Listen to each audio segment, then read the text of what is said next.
Olá, tudo bem?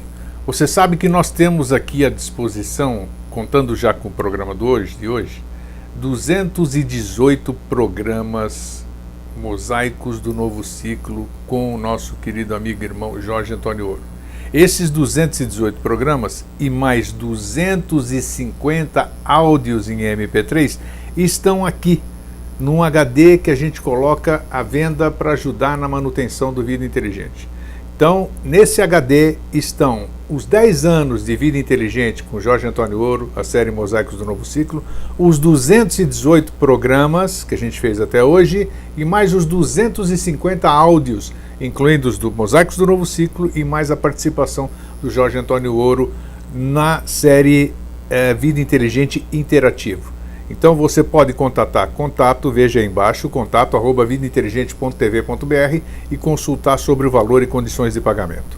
Nós temos também uma outra opção, se você não quiser o HD, que é você ter a coleção dos 112 DVDs da coleção Mosaicos do Novo Ciclo. São 112 DVDs, desde o primeiro há 10 anos, onde você encontra uma média de 2 programas em cada DVD, agora com a nova produção, a gente fazendo aqui no estúdio do Vida Inteligente. Agora geralmente os programas são mais extensos, então estão saindo em um DVD apenas, mas esses DVDs são uma outra opção que você tem ao invés do HD. Também contato@vidainteligente.tv.br. Bem, estamos aqui hoje na nossa edição 218, são 218 programas da série Mosaicos do Novo Ciclo. Jorge e eu iniciamos isso em 28 de setembro de 2005, essa série Mosaicos do Novo Ciclo. Estamos aqui hoje ainda falando a partir desse momento, dentro dos estúdios do Vida Inteligente. Agora a gente dispõe de mais tempo, então a gente pode um pouquinho esticar e, como posso dizer, ampliar um pouquinho, aprofundar, é o termo mais exato, os temas que a gente vem abordando. E uma coisa muito importante que nós estávamos vendo outro dia aqui, o tema de hoje surgiu de comum acordo entre o Jorge e eu, é a questão das castas.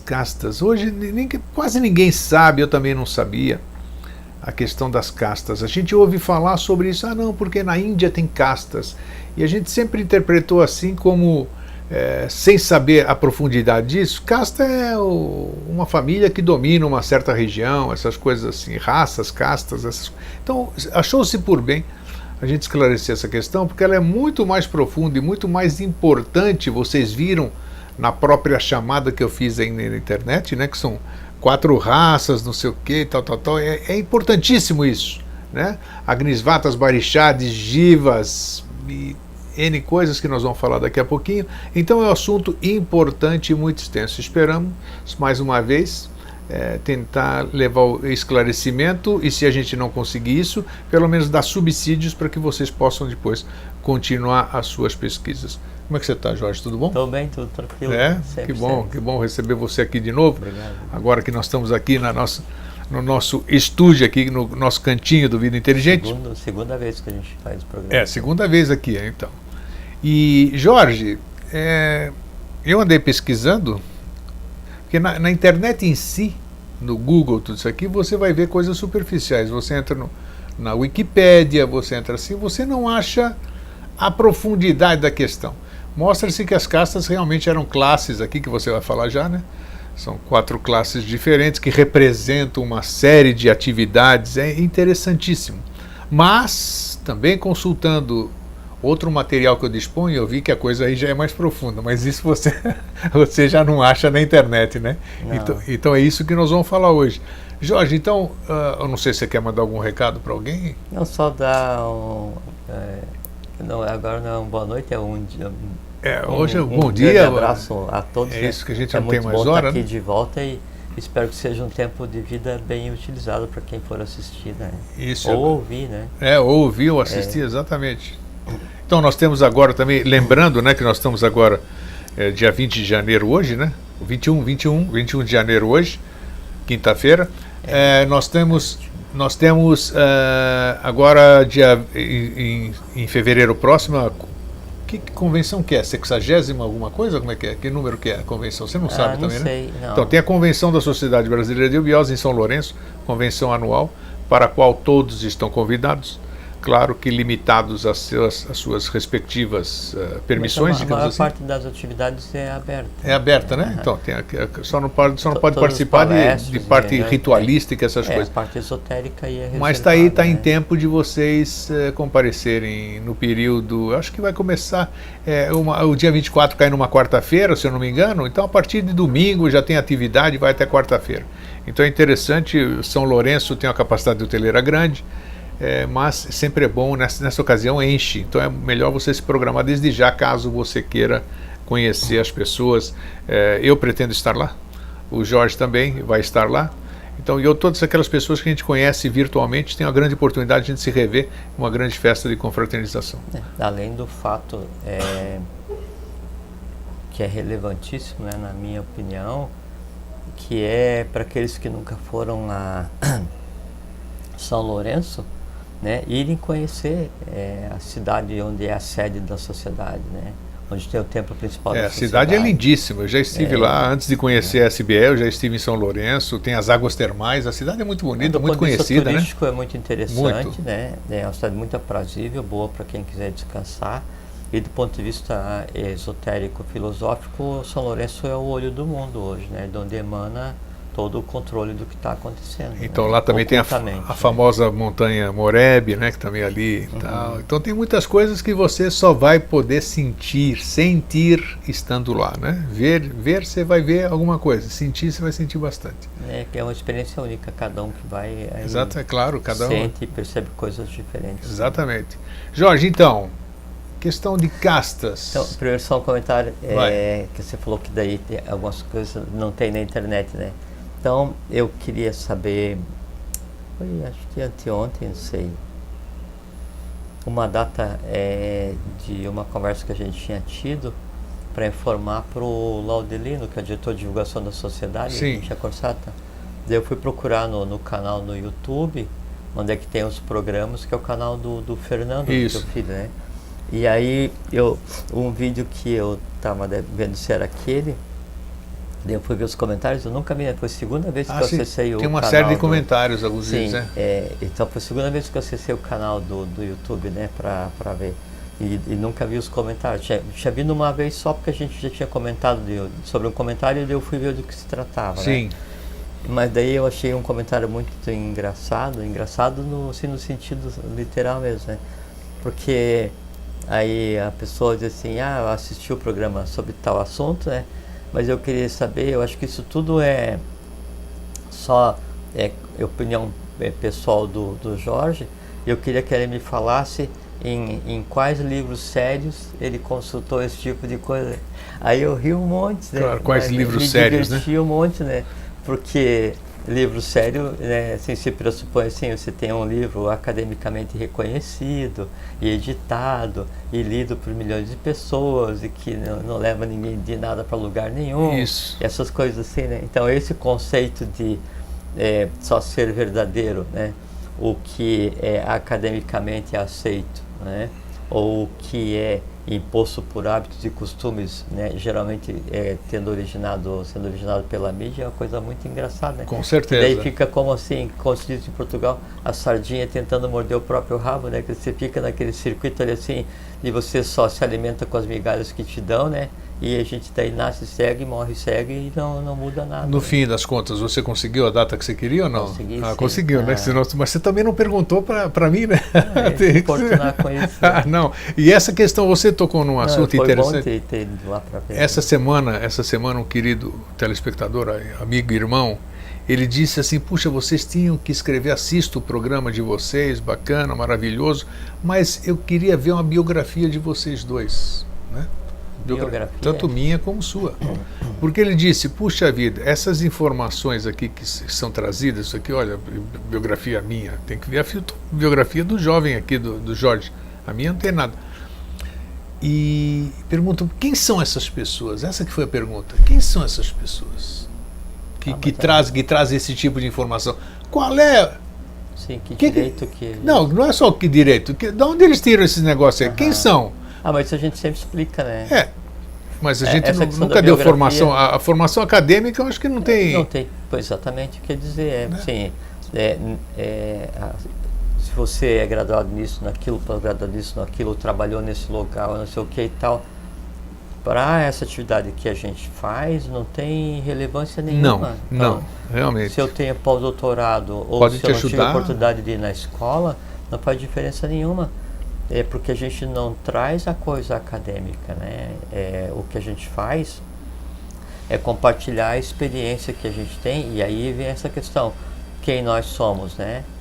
Você também, você diz que não oficialmente, né? Você como membro honorário da sociedade, né? Então isso o qualifica também. Então o que nós somos? Nós somos discípulos de Henrique José de Souza, né? Então, Isso aí, mas as pessoas querem saber. E eu quando faço o meu currículo, né? Então tem a formação profissional, eu trabalho com a minha profissão de tecnologia há 40 anos, assim, tal, mas a primeira linha do meu currículo é membro da Sociedade Brasileira de Eubiose, que para mim, e é verdade, se você procurar lá no currículo Lattes, né? Tá lá? Vou procurar, vou ver. Claro que tem. Olha só. Lógico, eu sou membro, assim, porque para mim, né, é a coisa mais importante. Né? Com certeza, beleza, é um ponto. Tá e aí essa questão, qual livro sério que eu vou dizer de onde eu tirei todos os livros sérios que a gente usa na iniciação da Sociedade Brasileira de Eubiose, não tem, né? E quem que deu origem a esse conhecimento, né? Henrique José de Souza. Para falar em livro sério, aqui a gente sempre fala no Facebook /Programa Vida Inteligente /Files, que significa arquivos, mas assim está no Facebook. Nós temos mais de 350 livros e textos sobre tudo isso que a gente fala aqui. Vocês têm dúvida, querem o endereço? Escrevam para mim. Mande um e-mail, entre no meu perfil no Facebook e pergunte onde é que eu encontro tudo isso aqui. Ali vocês vão ver uma série de riquezas. Mário Rosso de Luna, Santivo Dalvidre, André... Eduardo Afonso. Nossa, um monte de coisa. Então, tem muita gente que... Muita gente boa, muito ocultista, famoso, que nos dá subsídios para tratar desses assuntos, e mais os ensinamentos do professor Henrique José de Souza. E o ocultismo, assim, é um termo muito degradado, né? Degradado para quem desconhece, né? Quando a pessoa fala ocultista, assim, liga a ações de baixa magia. Exatamente, mas não, muito disso, pelo contrário. O ocultista é aquele que vai tratar daquilo que ainda não é desvelado ao público, né? Exatamente. Então, e aí, como em qualquer lugar, né? Então tem vários tipos de pessoas, cada um com sua atividade, né? Mas tem, assim, esses que a gente citou, você pega... Paracelso, nossa, Nicolas Flamel, assim, tem maravilhoso, gente, trabalho assim, maravilhoso, séria e iniciados, né, e que deixaram de cada um na sua tônica de conhecimento, assim, um passo a mais que permite a pessoa então daí descobrir o mundo na qual ela vive, né, que é o objetivo da própria vida. Né? Isso é bacana.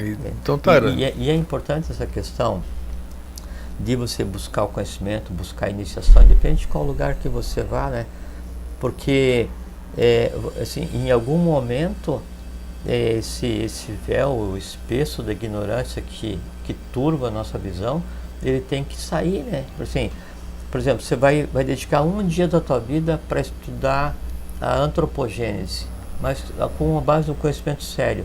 Esse um dia já permite a você entender a questão de onde a gente veio, para onde a gente vai, a questão das religiões, a questão da cronologia, né, da sociedade atual, né, que é uma farsa gigantesca.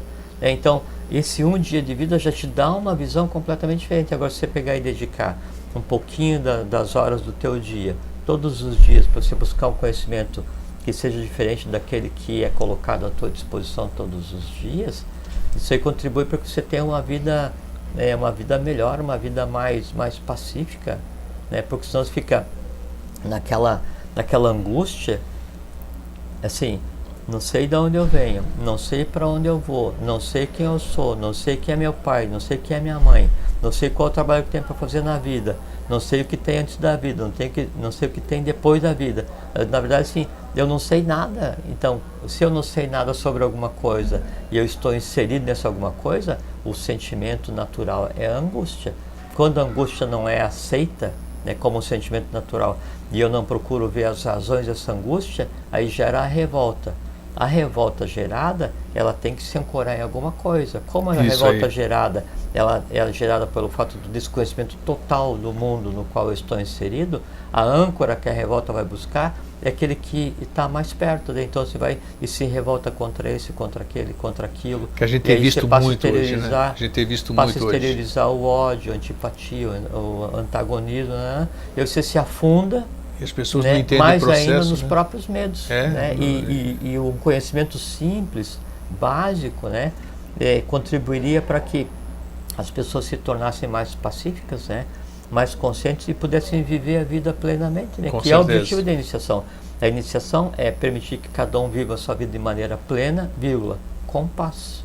É isso, ou em paz. a mensagem caiu em tempo certo mesmo, porque é isso que a gente vê hoje. É interessante isso aí que você acabou de dizer, nós já vamos entrar, tudo faz parte do tema. Agora é bom que a gente tenha mais tempo de conversa, Exatamente, né? mas às vezes você acorda, você tem emprego, você está tranquilo, sua família está harmonizada, tudo isso aqui, mas você sente o que ele acabou de dizer aqui, você se sente angustiado. Você não sabe o que é exatamente o que, olha, ele deu exatamente a resposta. É porque às vezes você fica assim...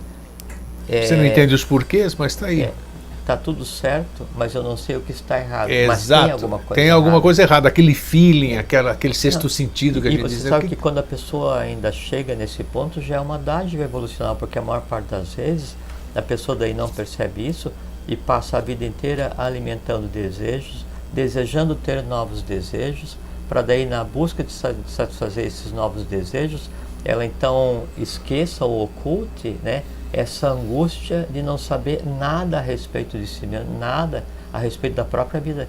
Então, na tradição oculta, o relato assim de altos iniciados, adeptos da mais alta estirpe, assim, com um trabalho profundíssimo em prol da humanidade, só que não sabia assim, nem pai, nem mãe, nem da onde, nem o que, não era dado a eles conhecer, não é?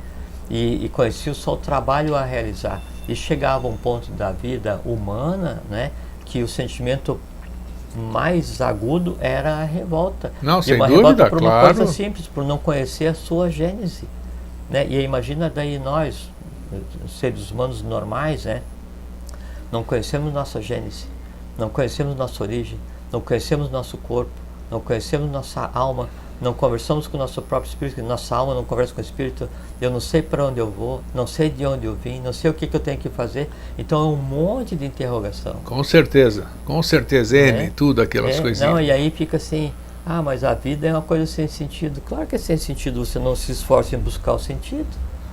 Disse tudo, é isso mesmo. Isso mesmo. E aí se revolta, e a pessoa se revolta contra o entorno, conforme eu disse, né? E aí o entorno não é suficiente, ela precisa exteriorizar ainda mais, ela se revolta contra uma divindade, né, porque ela pediu para essa divindade, para que a divindade desse coisas para ela atender os desejos, a divindade não deu a riqueza que ela queria, ela se revolta contra uma coisa que nem existe nesse formato, e aí a vida vira uma esculhambação, e a morte vem como um prêmio. Só que é um prêmio para interromper uma vida de ignorância, prêmio nada, né? Desconhecimento. Só que é o seguinte, todo o desconhecimento que existia, ele fica pendente de ser resolvido, vírgula, acrescentado de todas as mágoas, revoltas, antipatias, horrores, medos, dores geradas na ignorância do fato de que existiam questões a serem respondidas. Verdade. É isso. Aí... Então, Jorge, vamos falar o que você está falando é a nossa casta atual, né? Que é exatamente uma mistura. Os Jivas aqui, que é exatamente isso que nós vivemos hoje. Mas vamos falar do começo. Jorge, o que são as castas? Essas castas que todo mundo pensa. E quando se fala em casta, quando nós abordamos esse tema, o meu pensamento foi para onde? Índia. Para a Índia? Índia, né? Ali é que tem as castas, tal. Então vamos falar, o que são as castas? Assim, Então, todos os universos, a evolução em si, a coisa toda, né, ela evolui em um esquema setenário, né? Então, o 7 ele está em todas as coisas, né? 7 universos, 7 sistemas e assim por diante. E desses 7 estágios da evolução pelo qual a gente vai passar a nível macro, né, assim, a nível de ser humano, de família, de raça, de nações, de planetas, sistema solar, de galáxias, tudo vai passar por 7 fases. Então, no nosso caso específico, né, do universo que nos compete, nós temos 4 já desenvolvidos, né, e o 5º iniciando-se agora. Como a gente tem 4 desenvolvidos, e a gente está num mundo onde a matéria densa é o ponto mais avançado, né, dessa evolução, 3 ainda estão por adquirir matéria densa. Então, por isso que se diz, do momento evolucional, 4 hierarquias, né, ou 4 etapas são rúpicas, né? Rúpica em sânscrito rupa, é forma. Sim. Então, 4 hierarquias têm tem forma, forma, são rúpicas, né? E 3 hierarquias são arrúpicas. O A em sânscrito significa negação, como alguns outros idiomas. Isso. Né? Então, arrúpico é sem forma, rúpico é com forma. Então, tem 4 hierarquias pronta e 3 por se desenvolverem do ponto de vista de matéria mais densa. Isso se aplica a tudo, né? Na época da Atlântida, quando então existia um equilíbrio, porque daí cada cidade atlântica tinha um rei divino, pode-se dizer, dando a tônica daquela população, sim, ainda assim existia.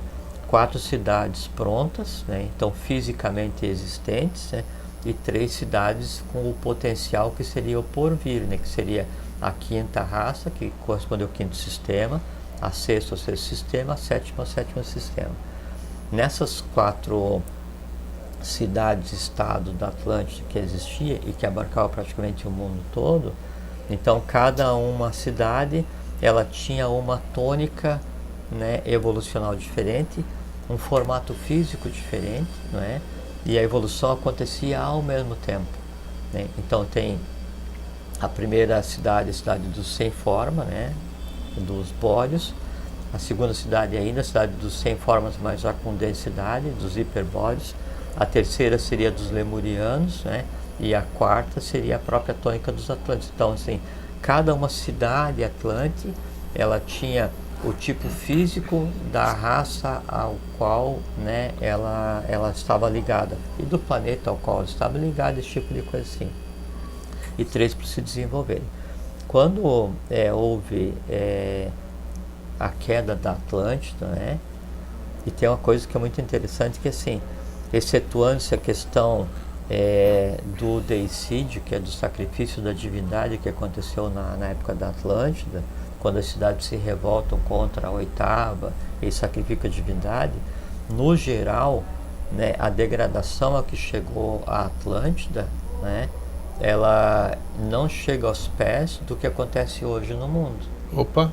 Então, que foi ruim, foi pior do que hoje, ou hoje é pior do que aquele? Hoje é pior. Hoje é pior? Uhum. Nossa, hein? Então se diz que se um negócio desse afundou a Atlântida, então o que vai acontecer com a gente? Vão afundar também. Não, por isso que diz. De uma forma... Por muito menos a Atlântida afundou. Nossa, olha só. Viu? Mas aí, excetuando-se a razão real pela qual o continente Atlântico e a fase Atlântica foi dada por encerrado, foi a questão de sacrificar a divindade.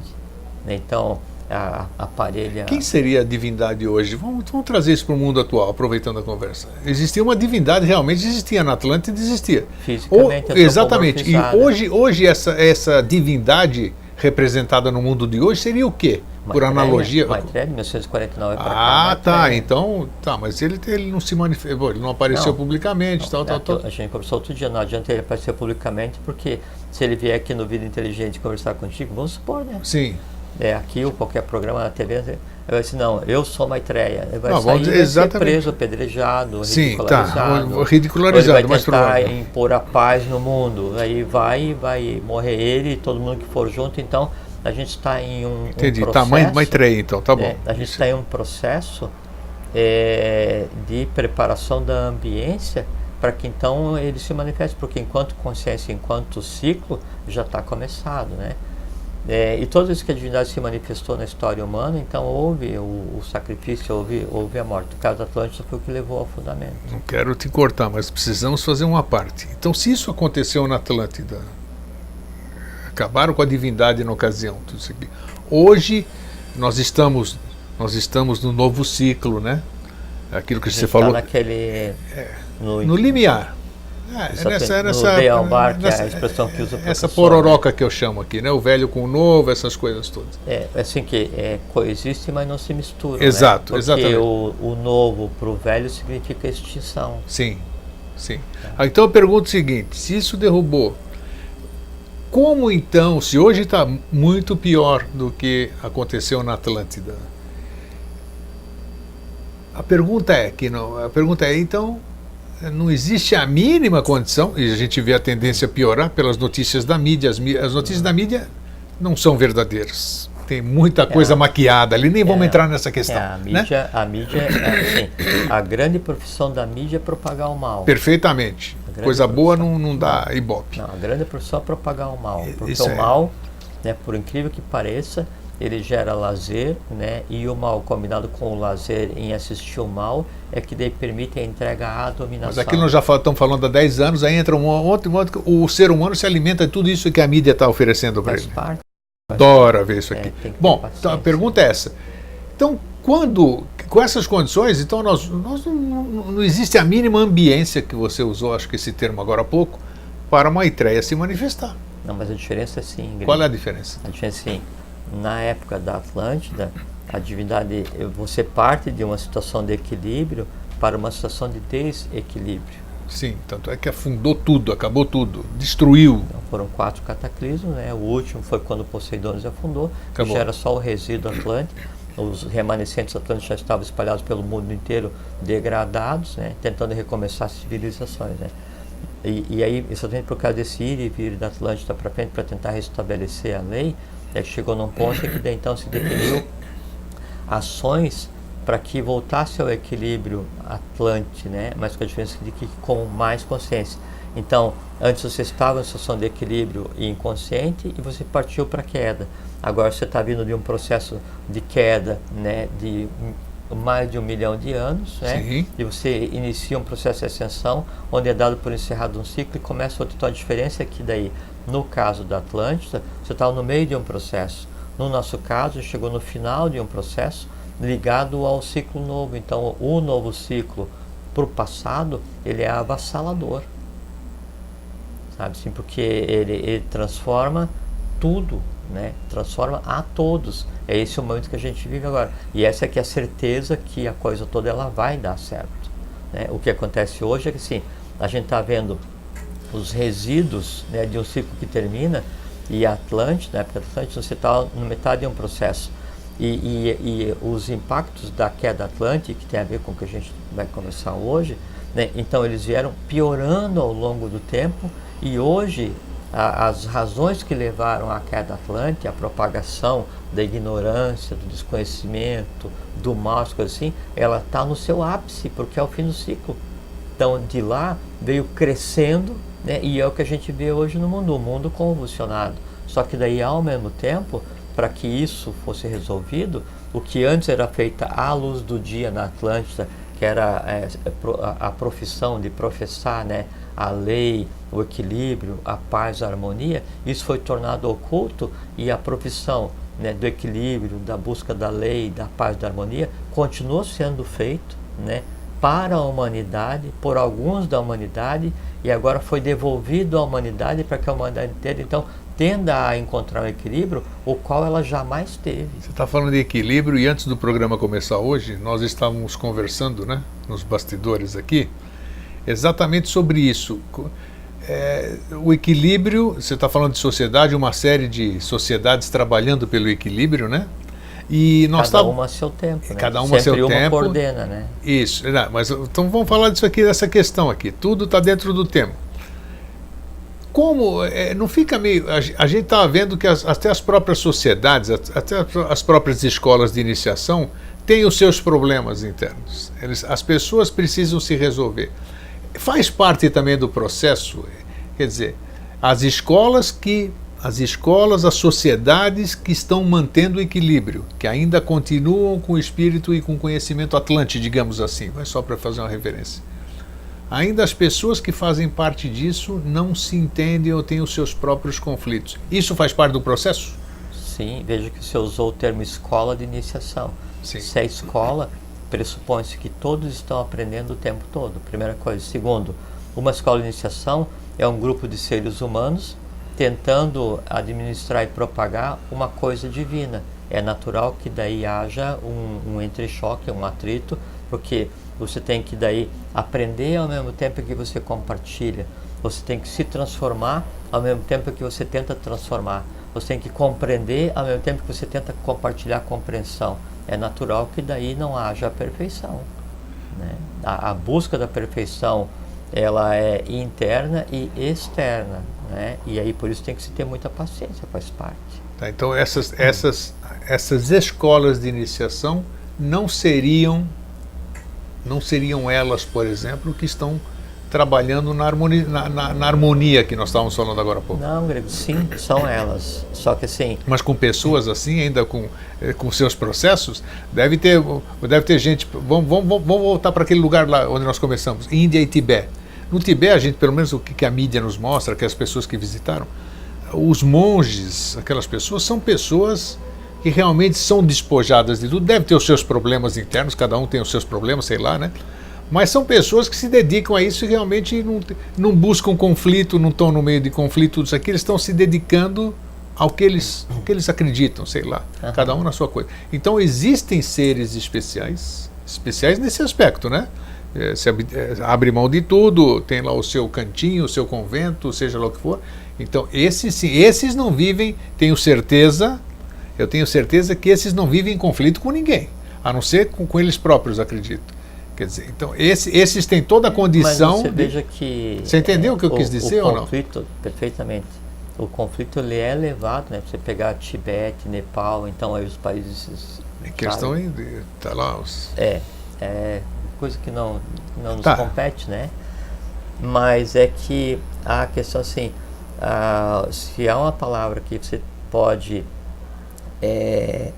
vincular permanentemente com evolução, né? É movimento, né? Porque o evoluir, né? Assim, você é o exteriorizar, né? E a evolução do ser humano, ela tem que se processar. Então a etapa em que a evolução acontecia no Tibete, na Índia, no Oriente, na Ásia, e dali emanava o conhecimento adjetivo para o mundo, toda essa fase já se encerrou, né? Em 1921, até 1921, existia o ET, Ocidente Lux, Oriente Lux. Depois mudou para o ET, Ocidente Lux, né? Mas onde está isso? Você vai dizer, você quer água? Não quero não. Onde está isso? Porque eu acabei de dizer, você olha o que o Tibete, o que aquelas nos mostram aquilo, esse espelho, vamos chamar de espelho. Esse espelho eu não vejo em São Lourenço, não vejo no Brasil, não vejo em lugar nenhum. Não, mas aí é questão da maneira de olhar somente, né? Mas aí para lá eu olho o físico, entendeu? Eu olho o físico e me dá essa coisa. Mas esse que é o nosso trabalho, é fazer com que aquilo que ainda não está visível seja percebido. Tudo bem. Então, ok. Agora chegou onde eu queria. Não que não exista, a gente ainda não vê. Ok. Exatamente, perfeitamente. Tá. E então, com relação só, encerrando esse parênteses com relação ao Tibete, houve um tempo em que daí lá era o telhado do mundo, né? E aí esse tempo passou, porque deveria passar. E os que lá existiam, já passaram a existir para o lado de cá do oceano. Ok. Né? Todos, né? Que estavam vinculados para a lei. E o que ficou, né, para trás é aquilo que daí precisa ainda passar por determinadas etapas para daí chegar num ponto onde aqueles que já passaram por lá estão agora. Esse é o que se chama do sistema de castas, né? Que a gente vai começar Exatamente. A tudo isso que nós estamos falando são, em certo aspecto, são castas. Claro que estavam lá, vêm para cá. Claro e tudo isso. sim, Agora, claro por que mais uma parte? Por que esse deslocamento Ocidente e Oriente? Oriente e Ocidente. Por que esse deslocamento físico? A lei precisa de um lugar físico? É porque assim, a evolução do nosso planeta, né? Ela começa no Polo Norte e termina no Polo Sul. E ela anda como se fosse descascando uma laranja, né? É porque daí cada raça Isso tem um motivo então também? Sim, sim. Cada raça tem o seu continente, cada continente tem sua forma, tem sua tônica. Porque o globo que a gente habita, né, ele evolui junto. Então a parte física desse ser é o planeta Terra. Sim, claro. Né? E a parte a própria ciência prova isso, né? Sim, e a parte anímica desse ser somos nós. Então o conjunto de seres humanos é a alma, né, da Terra. E o ser que está evoluindo no sistema solar, na verdade, é o planeta, né? O conjunto dos planetas evolui, e daí quem está evoluindo, na verdade, é o Sol. O conjunto de sóis evolui, e quem está evoluindo, na verdade, é o Sol que está por trás do Sol. Assim em escala. E a tônica é o movimento.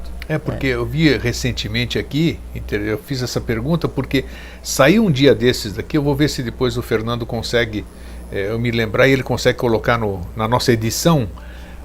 Saiu recentemente onde 3 bilhões e meio de pessoas, 3 bilhões e meio das 7 bilhões e 300 milhões de pessoas que existem no planeta, 50% delas estão em determinados pontos do planeta.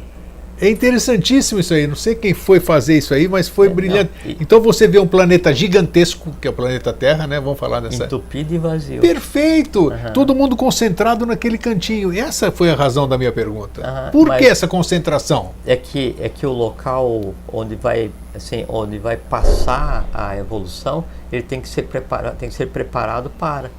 Então, se você pegar o mapa mundi, né? Qual é o lugar que está ainda por ser explorado, assim, lugar virgem do planeta, né, praticamente, né? O Brasil, né? Tirando a faixa litorânea, que é onde se concentra os maiores sem dúvida, é gigantesco isso aqui, tem um monte de coisa aqui, cabe, eu acho que o mundo inteiro cabe aqui dentro. Por isso que daí, assim, então, o umbigo, o bijan, né? O bijan é o som gerador, né? O local onde está sendo engendrado o quinto sistema de evolução é no núcleo do Brasil, no Mato Grosso, né, no Roncador, né? Porque ali é um lugar inóspito, né? Você vê que é... preparado para as pessoas que estão sendo engendradas, né? E para as consciências que estão sendo preparadas. Olha quanta coisa surgiu hoje, tudo informação. Sim. Isso é muito bom. Então, voltamos à Atlântida, vamos lá. Né? E então, na Atlântida já existia um sistema, né, de separação de pessoas não castas no sentido que se tem agora, que é um sentido degradado, né? Mas de acordo com a tônica de cada um. E o que dá a tônica de cada um? A antiguidade, a idade. A verdadeira casta de cada pessoa é dada pela idade evolucional que ela tenha, pela idade, não a idade de corpo físico, né? Então, na Atlântida você tinha as divisões de função, baseado na tônica de cada um. Então, a tônica para o sacerdote, a tônica para o guerreiro, a tônica para o comerciante, bem a tônica isso. para o trabalhador e aquela tônica do sem tônica, né? Que é aquele que está... Isso, né? O pé na terra, como eles dizem ali, que daí, pisa no chão. Isso emana, né? Inclusive, a gente já falou aqui sobre as linhas do Pramanta, que são as linhas... O Pramanta é um ciclo evolucional, isso. Né? Um pequeno ciclo evolucional. Então são 7 linhas de adeptos que vão dar a tônica da humanidade para tentar trazer a humanidade para aquele estado ideal, né, de harmonia e de paz. E onde tem os adeptos, então, cita assim, o adepto, assim, a linha Moria, Kutume, né, Hilarião, Rakovsky, esses assim, né? Sim. São 7, desses 7, 4 trabalhando, 4 físicos, né, e 3 também arrúpico, 3 em potencial. Eles são... Abi, Ala, Najib e Rakovsky, né, ou germanos, são os 3 arrúpicos, né, e 4 rúpicos, daí então seria Moria, Serapis, Hilarião e Kutume, né. Também, né, dentro desse conceito de tônica de cada um. Veja que então essas 4 linhas do Pramanta, essas 4 linhas de adepto, davam as tônicas já na época da Atlântida, então cada pessoa segue em determinada linha. Lógico que dentro dessas 4, sempre há escalas de 7 até o infinito, como em tudo, né? Quando houve daí a queda Atlante, E então se encerrou o trabalho mais agudo das sub-raças que compunham a raça Atlante. Então da quinta sub-raça Atlante foi levado para a meseta do Pamir, né? E gerado lá a raça Ário-Semita, né? E a raça Ário-Semita, então, ela teve daí está começando agora, consolidando a quinta sub-raça, e tem 2 por desenvolver ainda para encerrar o que seria a quinta raça. Da quinta sub-raça dos Semitas, então, que começou a raça Ária, e da sexta sub-raça Atlante, que era uma raça de guerreiros por excelência, ligado aos Turânios, é que então depois começaram os conflitos. Esse estado original de coisas, essa ideia de harmonia baseado em 7, onde 3 comandam 4, né? 3 arrúbico consciente comandam 4 em busca da consciência, ele fica como uma latência, um desejo de harmonia social, né? Que seria o ideal. E se inicia então a raça ário-semita, e a gente já conversou, então ela vai e se espalha por todos os cantos do globo, começa com a raça hindu, depois vai para os persas, depois para os celtas, depois os teutônicos, né? E assim vai indo, né? Sempre então se buscou chegar nesse estado de equilíbrio. Na época da Índia, quando o Han, dá para voltar um pouquinho mais, quer ver? Antes de Han, dá para a gente conversar sobre os celtas, né? Então, o celta é uma sub-raça da raça ária, e eles começaram como nômades, né? Como pastores nômades. E não tinham religião nenhuma, né? O culto que eles tinham era o culto da natureza. Não estavam organizados em aldeias, não existiam os druidas, não existia organização nenhuma.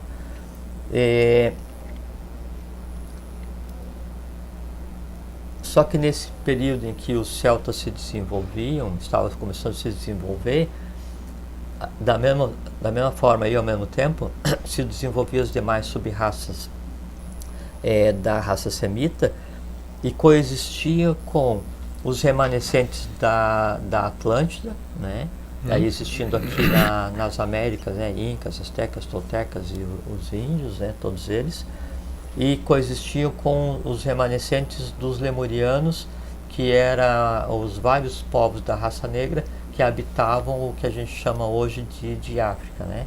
E a época então que os celtas estavam se desenvolvendo e os persas se desenvolvendo e a raça ário-semita, os hindus se desenvolvendo, a tônica e quem dominava o cenário mundial eram os remanescentes lemurianos, porque eram os mais antigos, os mais fortes, mais organizados, maiores guerreiros. Então eles invadiam e destroçavam tudo, né?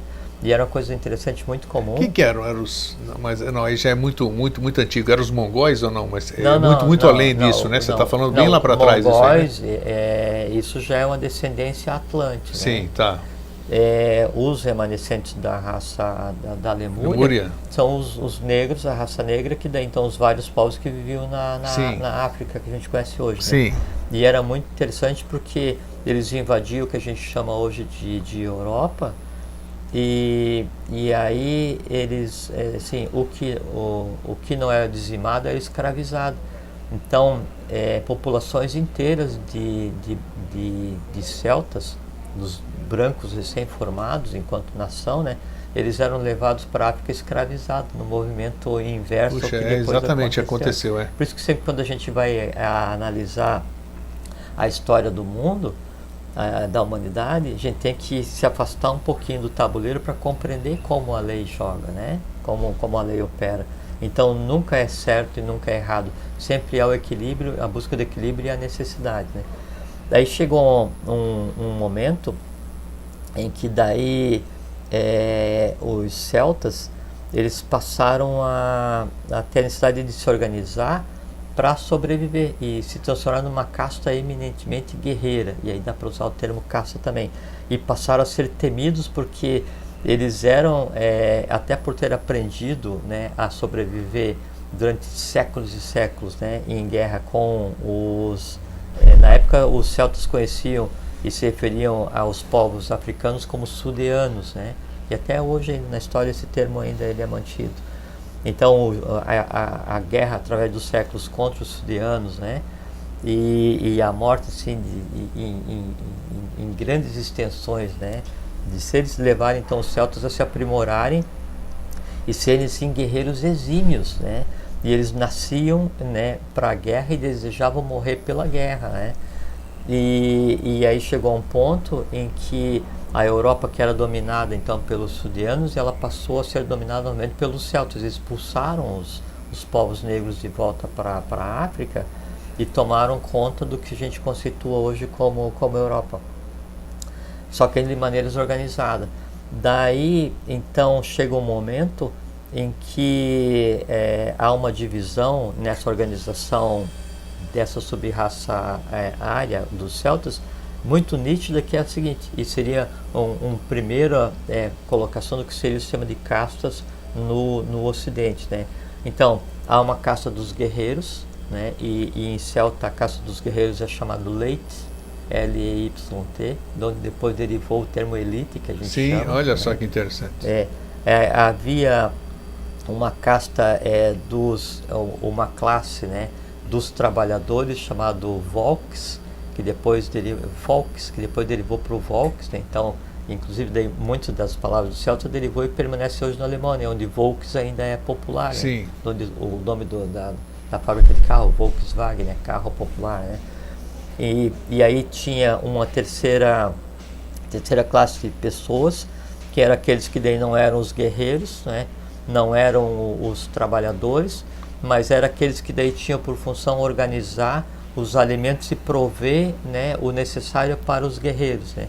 E a primeira denominação que se deu a essa casta de pessoas ligadas a essa função de provimento foi dieta, que é o que se hoje com a dieta alimentar. Então o primeiro uso da palavra dieta foi em celta, né, e para designar aqueles que iam prover alimento na quantidade necessária para os soldados, para os guerreiros, né.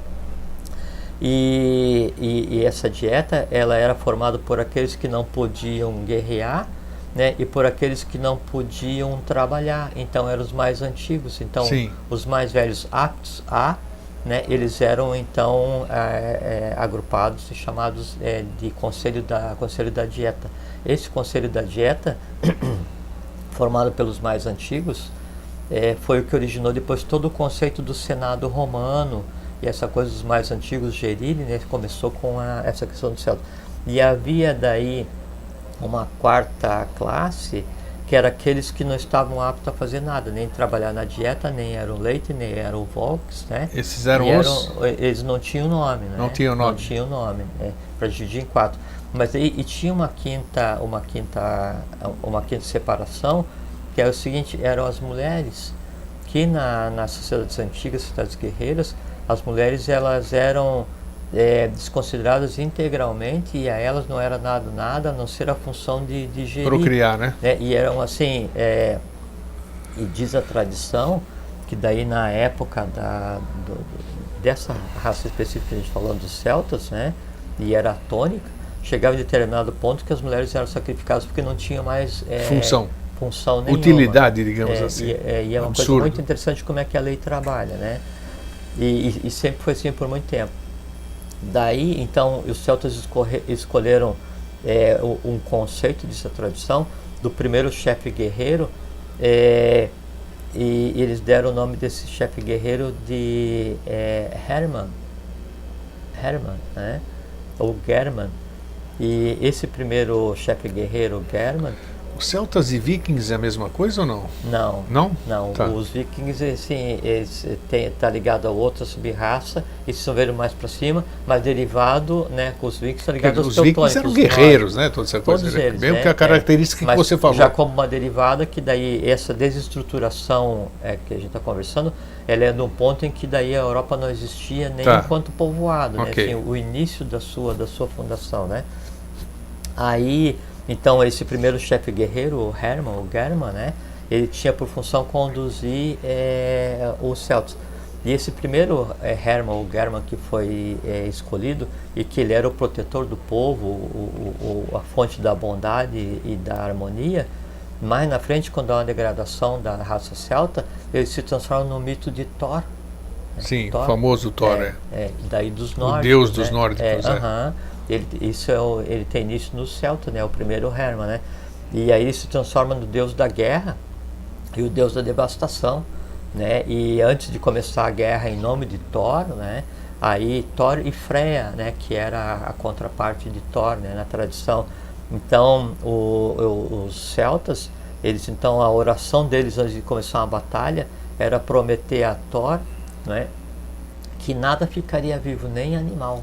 Mas esse Thor é um ser mitológico ou ele existiu? Era um guerreiro que existiu, vamos dizer assim? Ele se transforma a partir de um conceito celta, né? Sim. Fisicamente não, o que existiu fisicamente foi daí o Manu dos nórdicos, que foi o Odin, né? Então, sim, Odin existiu. Sim. Então, eu queria saber quem existiu verdadeiramente. Sim, né? Aí fala-se Thor é filho de Odin, né? Mas aí então teve a progênie, assim, teve os filhos, mas aí é vinculado às coisas.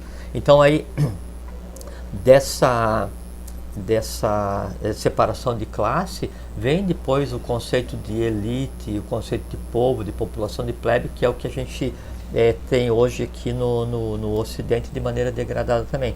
Então o primeiro Hermann, ele vai e conduz o celta, né? Chega um ponto então que daí eles começam a vencer as batalhas e aí se separam em várias populações, né? Vários povoados, e começam a deixar de ser nômades, né? E então cada aldeia, cada agrupamento passa a ser o seu próprio Hermann, né? Depois se cria o conjunto desses Hermann, desses chefes, né? Guerreiros, e se escolhe um chefe guerreiro que é o chefe de todos, que tem por nome Henro, né? H-E-N-R-O circunflexo L-L, né? Isso aí depois dá origem ao conceito do Hércules. Então o conceito do Hércules começa lá já no início então, e aí a guerra continua, a devastação, essa coisa toda, e ainda as mulheres ainda segregadas daquela maneira, e chega a um ponto, né, em que daí aí vem a questão da interferência da lei, né? Então uma mulher, né, ela passa a prever o que vai acontecer nas batalhas, né? E essa previsão, essa leitura do futuro sempre acontecia embaixo de um carvalho, né? Onde é considerado como uma árvore mágica na tradição celta, né? E aí então coisa similar futuramente ao oráculo de Delfos. Todos são decorrentes. E aí então se cria o conceito, né, do oráculo feminino, e aí a mulher que era desconsiderada 100%, ela passa a ter a função determinante na sociedade, sacerdotisa, reorganizando, né, a questão das castas, das classes, né? Aí depois, a partir da formação dessa casta de oráculos femininos, é que se cria, né, a casta sacerdotal e a casta daí de reis, né, por essas oráculos sacerdotisas. E essa casta sacerdotal masculina criada foi a dos druidas de início, não druidas, né? E o rei guerreiro, então permanece um sacerdote e um guerreiro. E ainda dentro dessa questão daí do sacerdote e guerreiro, permanece aquelas castas, né, do leite, né, do folk, né, e do pessoal ligado à dieta e dos que não faziam nada.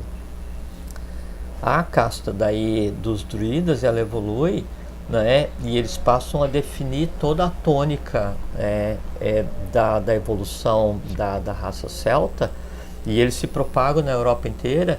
E acontece uma ida da Europa para a Ásia, para a parte setentrional da Ásia e para a África. Então o influxo, né, evolucional, ele passa a acontecer na direção que deveria acontecer, propagando esses conceitos, né, e a violência, né, dos celtas, né, ao mesmo tempo que daí existe já os druidas e as druidizes, né.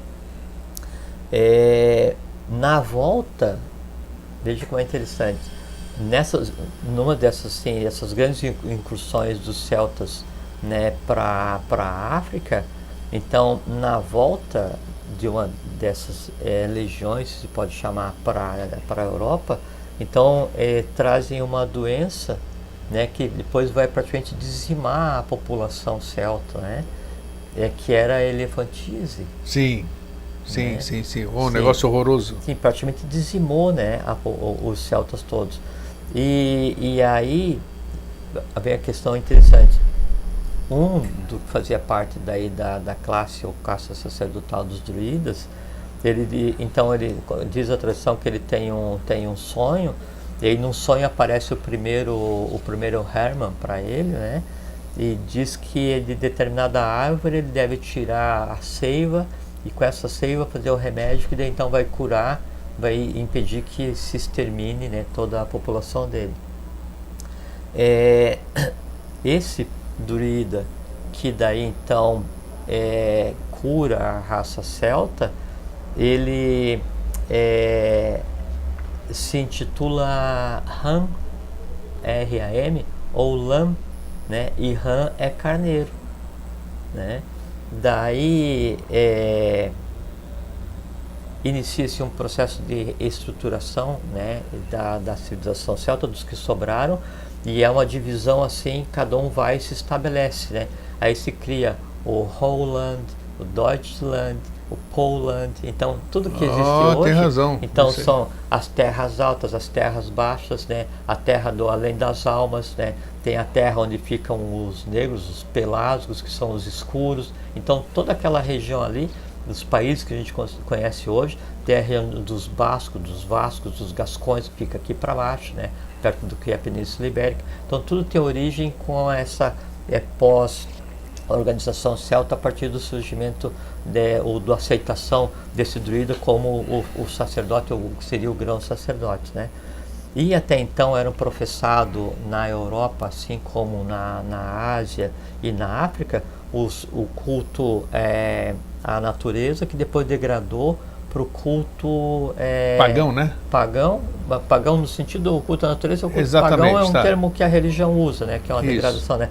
Mas só que daí houve uma degradação desse culto e passou a se praticar o sacrifício humano, quando já havia degradação, porque chegou a um ponto em que, antes do surgimento de Ram, em que as sacerdotisas, né, e os druidas mesmos, eles adquiriram tal poder, né, e todo poder extremo, né, ligado à questão da religiosidade, ele implica em uma queda abismal, né? Sim. E foi o que aconteceu. Então se passa para o sacrifício humano, e há uma degradação generalizada, onde leva, por força de karma, né, essa volta, esse influxo da África para a Europa e a dizimação praticamente dos celtas. Então surge Ram. E Ram, isso é uma parte, que tem uma parte mais oculta ainda, que são os manus os manus de cada raça. E eu estou falando então o pré-Índia, né, como Ram chegou na Índia. Sim. Né? Daí então se inicia uma expansão dos celtas, só que daí, ao invés de ser uma expansão baseada na espada, é uma expansão já baseada no conhecimento, porque é um ser especial, é um ser que veio para isso, é um Manu, né? Assim como depois aconteceu no Egito, aqui os Incas, os Aztecas, os Maias, o que aconteceu com os ários, né, com Vaivasa. Então, vários seres que vieram para restabelecer a lei. A função de Ram era isso. Então, a função era estabelecer um império universal, né, mas baseado daí no equilíbrio, né, no bem, no bom, no belo, paz, amor, sabedoria. E esse império, então, ele se propaga, e aí a Europa, então, se organiza, né, a parte de cima da África se organiza, né, e a Ásia, né, e aquela região da Índia, o Oriente se organizam, e aí, então se funda o Império de Ram. O Império de Ram, ele não aconteceu só na Índia, ele abarcou praticamente todo o mundo conhecido, né, com exceção das Américas, que aqui ainda não está sendo preparado para o futuro. E aí durante o Império de Ram,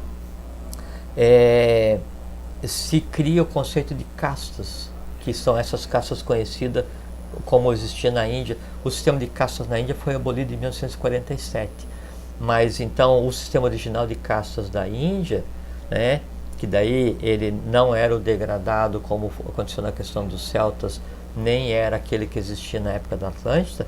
Ele então pressupõe também os guerreiros, né, primeiro os sacerdotes, né, depois os guerreiros, depois os comerciantes, depois então os trabalhadores. Mas só que daí não de uma maneira degradante e nenhum se sobrepondo ao outro. Esse que era o sistema de castas harmônico do Império de Han, onde havia equilíbrio. Então, você é sacerdote por quê? Porque você tem aptidão e você fica feliz e em paz sendo sacerdote. Eu sou trabalhador, eu sou agricultor porque eu tenho aptidão e eu fico feliz e em paz sendo, né, agricultor, trabalhando a terra.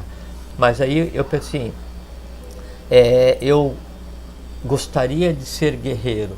Daí, se eu tenho aptidão, né, para ser guerreiro, eu vou ser preparado para ser guerreiro e eu vou ser guerreiro para quê? Para que o ser guerreiro me traga a paz e a harmonia. Só que daí a guerra, na época de Han, né, ela é aquela guerra onde você combate sobretudo a ignorância, o desconhecimento. Então era aquele que preservava a nação, protegia os bons costumes, protegia e propagava a ética. Não tem a ver com a guerra da beligerância, com a guerra da morte, do domínio, como a Pax Romana, né?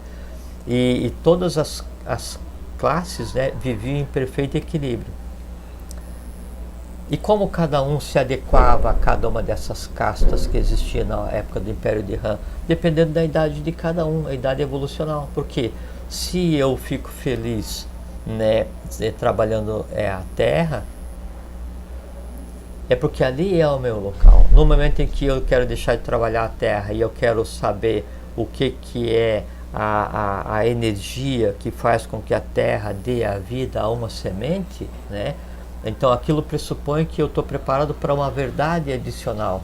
Então eu vou ser preparado para receber essa verdade e depois compartilhar essa verdade com todos, transformando a vida de todos, mas fazendo aquilo que me deixa feliz. Isso é o sistema de castas ideal e original da época de Han, não é?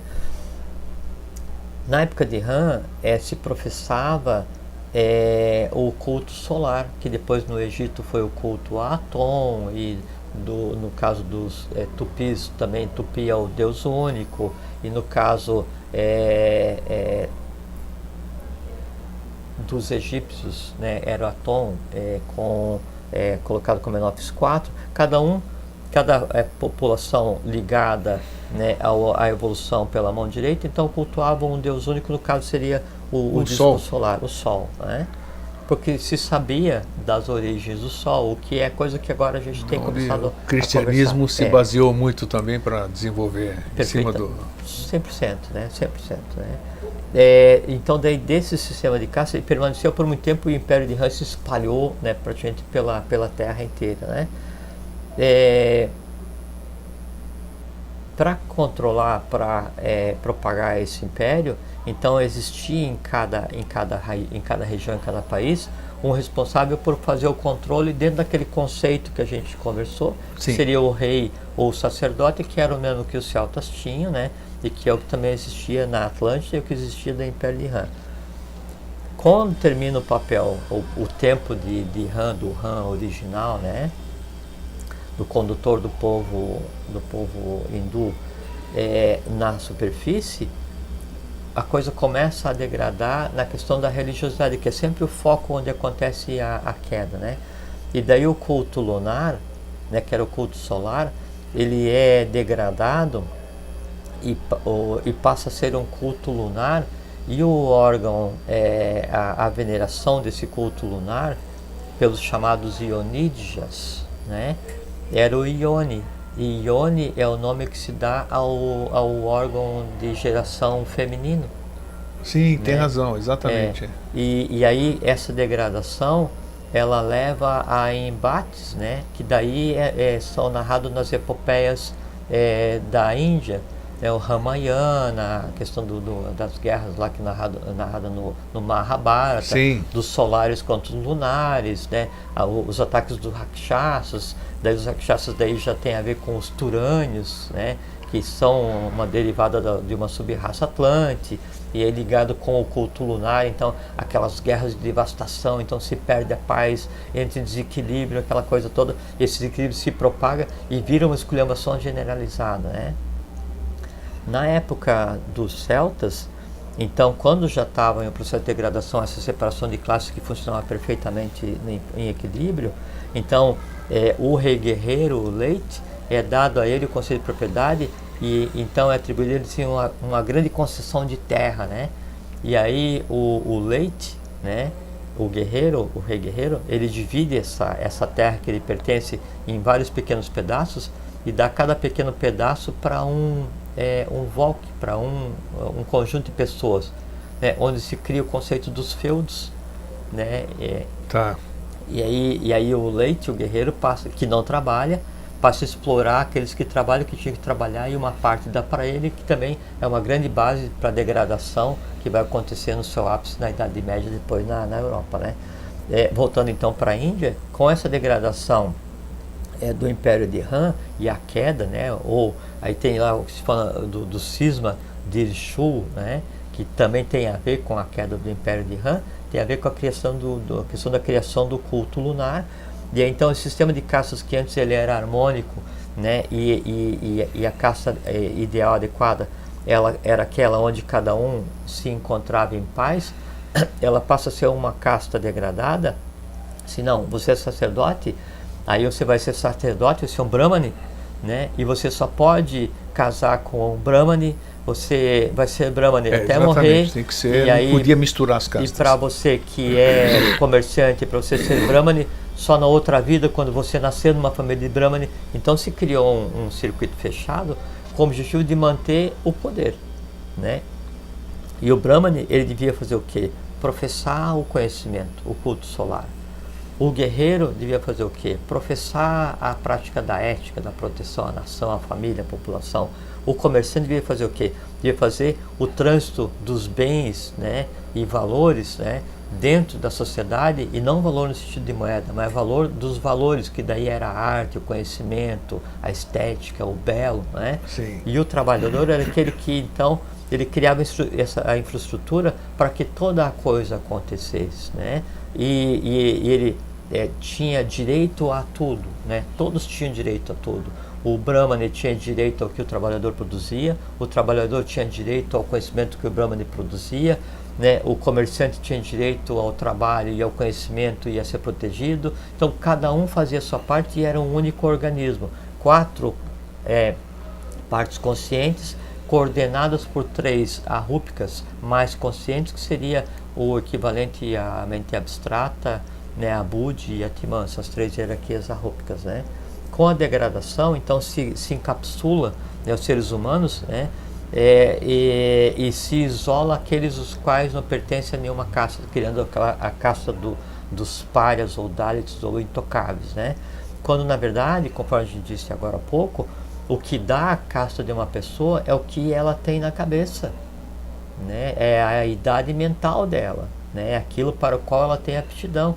Então, com o sistema de castas degradado que aconteceu e permaneceu daí por milênios, até que em 1947 é extinto o sistema de castas da Índia. Mesmo tendo sido extinto o sistema de casta na Índia, o conceito de casta, ele coincidentemente, né, se extingue coisa e nasce Maitreya também, né? Em 49 nasce Maitreya, 47 seguida, se extingue. Exatamente, Então, quase na mesma época. Independência da Índia, coisa assim. Mas esse sistema degradado de castas, né, ele se propaga para o mundo inteiro, né, e se propaga também a degradação que existia dentro dessas. Então, o sacerdote, que era responsável pelo culto do conhecimento e pelo culto à divindade solar, né, a compreensão do universo, ele passa a desejar o poder, né, que se envolver na guerra, e ele passa a deter o dinheiro, né, ele passa a comerciar e praticar, né, a religiosidade por dinheiro, Hoje é a tônica. A tônica, né? a principal tônica. Né? O guerreiro, ele passa a aspirar, né, aquela posição social que o sacerdote tem, né, e passa então a desejar aquilo que o comerciante produz, que é a riqueza. Então, o guerreiro, ele vai desejar a posição social do sacerdote, né, e buscar o dinheiro que o comerciante tem, sendo servido pelo trabalhador. Então, ele oprime o trabalhador, né, se vincula ao comerciante e passa a guerrear por dinheiro, que é o que a gente vê hoje no mundo. Você foi até agora brilhante na questão da história. Agora eu vou entrar na questão do esotérico, digamos assim. Eu quero que você faça a mesma analogia, o mesmo roteiro histórico sobre, pela ordem, Asuras, Agnisvatas, Barixades e Jinas, que somos nós, né? Jivas. Então, qual é a similaridade? Seriam castas, mas só que hoje eu acho, né, eu sou leigo totalmente. Eu acho que nós não temos mais Asuras, pelo menos aqui, não temos mais Agnisvatas aqui, não temos mais Barixade nenhum aqui. Apesar de Barixades, é o sexo feminino, né? São a hierarquia feminina, né? Não, é o sexo feminino. A hierarquia feminina. Isso, é porque o sexo, no conceito que a gente conhece exatamente, hoje, por isso que eu corrigi. Masculino e feminino, ele veio da polarização de Prana e meados da raça lemuriana. Não existia masculino, homem e mulher antes, não vai existir homem e mulher no futuro. Existia seres, né, de uma hierarquia ou de outra, ou andrógenos. Né? Então, como é que ficou isso? Porque hoje, pelo que eu pude ver, pelo que eu aprendi sozinho, buscando tudo, hoje resta, vamos dizer, a casta dos Jivas, que somos nós. É uma hierarquia Jiva, e dentro da hierarquia Jiva todas as castas. Exatamente, né? Então essa aqui. E os demais, eles já fizeram o seu papel? Como é que é essa história? Não, boa pergunta. É que todos os ciclos evolucionais, né, sempre acontece assim. Então, é como nos reinos, né, reino mineral, vegetal, animal, também assim nominal. Então, terminando o ciclo evolucional, e o ciclo evolucional, ele depende integralmente do esforço de cada um, né? Então, sempre tem um resíduo evolucional. Resíduo evolucional é só essa graduação. Então, tem aqueles que atingiram o objetivo do ciclo e tem aqueles que não atingiram. Os que atingiram vão ajudar a coordenar o ciclo seguinte, e os que não atingiram, né, vêm para o ciclo seguinte para continuar a evolução. Esses que não atingiram a evolução do ciclo anterior, eles sempre vêm para o ciclo seguinte como oposição, dentro do conceito de mal. Então, mesmo entre os Asuras, mesmo entre os Agnisvatas, mesmo entre os Barixades, há uma separação. Tanto é que, por exemplo, assim, o ciclo dos Barixades, o ciclo lunar, quando houve a queda lunar, as mônadas que foram transbordar... Exatamente, falam de 4 mônadas, né? Quatro classes, 4 castas. Exatamente, né? 4 castas, a mesma coisa, exato. Né? E essas 4 classes de seres que existiam, é como se fosse assim. Então a gente tem hoje na Terra mineral, vegetal, animal e hominal. 4 castas, né? Sim. Dentro de cada uma também há as graduações. Na cadeia, na fase anterior à nossa evolução, né, na fase da Lua, então também existia o equivalente ao vegetal, né, ao mineral, vegetal, animal e hominal. O transbordo dessas mônadas, né, dessas consciências para a Terra, é que daí cria o conceito original, né, de castas em termos de consciência, buscando a evolução. Então hoje, como que se manifesta no ser humano? Então, aquele que age como vegetal, aquele que age como animal, né? Aquele que age como mineral, né? E aquele que age como hominal, buscando o que deve agir como o divino, né? Que é o abstrato, e depois Buddha-Atman, que seria agir como Agnisvata e como Sura, ou Asura, né? E então, hoje, só continuando, então, os sacerdotes buscam o dinheiro e o poder, né? O guerreiro busca o poder, também a mesma coisa. O sacerdote busca o dinheiro, né? E o comerciante, né, ele busca o recurso através da guerra, né, usando a religião como artifício. Perfeitamente. E a população, o povo, né? Então a todos serve, né? Só que é o seguinte, nesse estado atual que a gente está da evolução, assim, no final do ciclo onde está essa convulsão generalizada, né? E no início do ciclo onde está essa harmonia generalizada, hoje coexiste a mesma coisa, né? O que define é a casta, a classe ao qual você pertence, se você é um pária, se você é um trabalhador, se você é um guerreiro, se você é um sacerdote, né? É o quanto você dá embate ao que em você existe. O Brahmani, quer dizer, o sacerdote, o ser humano sacerdote, né, ele pode estar lá no interior do estado, trabalhando na agricultura, ele pode estar no centro urbano, catando lata, né? Ele pode estar na universidade, ele pode estar no exército, ele pode estar no governo, ele pode estar em uma ordem, não interessa onde seja. O que vai definir, né, a qual casta cada um pertence é o como eu dou embate àquilo que em mim existe e que precisa ser equilibrado, que seriam as tendências negativas. Então aquele que dá embate a essas tendências e vence, esse é o verdadeiro guerreiro. Aquele que deu embate a essas tendências e venceu, né? E aí desenvolve em si os valores superiores, esse é o verdadeiro sacerdote, porque ele professa nele mesmo a verdadeira religião, que é o religo, religas, religare, né? O vita impendere o vero, dedicar a vida à verdade. O comerciante, quer dizer, aquele que se comporta como um comerciante, é aquele que ainda não deu embate às tendências, que não iniciou o processo de conhecimento e que se preocupa só em adquirir.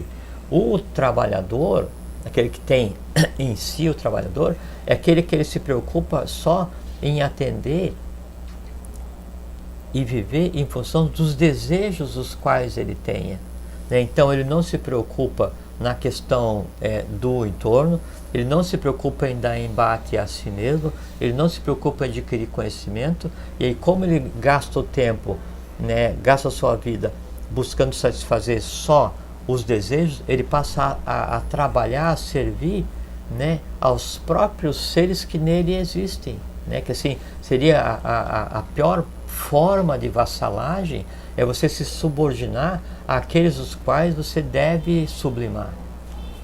E aí como ele fica nessa condição de não dar embate a nada e não buscar conhecimento e se subordinar assim ao que de pior existe nele mesmo, ele passa a ser manipulado por todos, né? E aí o mundo é o desequilíbrio que a gente vive hoje. E aí esses então, o sacerdote professa a guerra e vive por dinheiro, o guerreiro que quer ser sacerdote e vive por dinheiro, o comerciante que quer ser guerreiro e que compra a guerra e que produz a guerra para ganhar dinheiro, o comerciante que usa a religião para ganhar dinheiro, o comerciante que usa a guerra para ganhar dinheiro, o trabalhador que usa o comércio só para dinheiro, que usa a guerra para prejudicar o outro, que usa a religião como falsidade, esses são os párias, porque na verdade eles não pertencem a casta nenhuma. Que casta nós pertencemos? Não sei. E qual é eu não sei o que há em você, eu não sei em mim, eu sei o que há. Então você sabe a que casta você pertence? Não seria esse o caso, né? E que importância tem saber a que casta eu pertenço? Nenhuma. Nenhuma, zero. Zero? Zero. Porque quando eu vou olhar assim e digo, estou passando aqui na rua e vejo uma pessoa sentada na calçada, né, pedindo uma ajuda, isso, né, eu vou dizer assim, não, poxa, eu sou da casta do comerciante, né, porque eu tenho posse, eu tenho uma vida equilibrada, e esse daí é um pária. Só o fato de eu julgar aquele o qual eu desconheço, me transforma em um pária. Por quê? Porque eu não tenho o equilíbrio do guerreiro para dominar os impulsos, eu não tenho o equilíbrio do sacerdote para ter a condescendência, a fraternidade para com o meu irmão. Então eu sou pária, e ele pode ser um sacerdote, pode ser um não é porque ele está daquele jeito, porque ele tem uma vida de harmonia, isso. Ele abriu mão de tudo, ele está cumprindo e resgatando o seu karma, então ele em si está em paz. E às vezes o que está ali, né, e é classificado como não sei o que está fora do contexto, ele tem mais paz, né, e tem mais tempo para tentar buscar o equilíbrio do que aquele que está afogado, né, na casta guerreira ou na casta comercial, né, tentando satisfazer os seus desejos e oprimindo, matando, enganando, roubando os semelhantes. Diz uma coisa. Só quem sabe de si é cada um. Claro. Né? E o conceito básico e a premissa básica é: não julgue o outro. Você não sabe quem é o outro. O julgamento sempre tem razão. Isso você não consegue fazer. Já contei aqui, e lembrar de novo, você deve saber melhor do que eu. Quem me contou foi o diletíssimo irmão Alvin Schroeder. Ele falou que uma vez as pessoas iam, o Alvin ia toda tarde lá encontrar com o professor, né? Ouvia as preleções do professor, tinha um respeito profundíssimo. E disse que certa ocasião chegaram as pessoas lá e falaram: professor, o senhor sempre fala de Agartha, dos agartinos, todo esse negócio, o senhor nunca mostrou ninguém para nós. Como é que é essa história? Né? Pô, será que não dá para mostrar alguém? E parece que ele estava lá na Vila Helena, que eu conheço, ainda tenho o prazer de conhecer.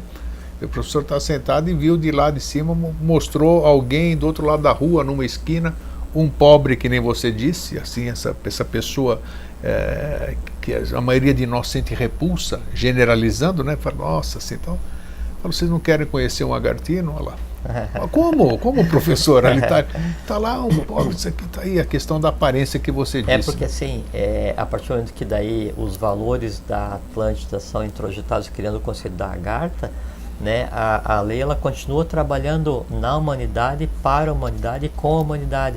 E há um indivíduo. E a gente vai julgando as aparências, né, e pronto, e o vai se estado, enganando. a casta, né, é dada pelo estado de consciência. Então, onde você está agora? Você está na superfície, você está em Badáguas, em Duarte, ou você está na Agartha? Né, você é trabalhador, é guerreiro, é comerciante, é sacerdote.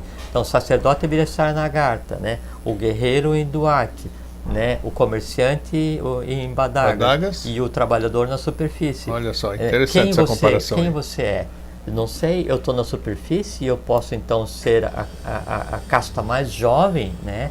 Aquele que ainda está sujeito ao karma, mas eu posso estar aqui e com um nível de consciência igual ao da Agartha.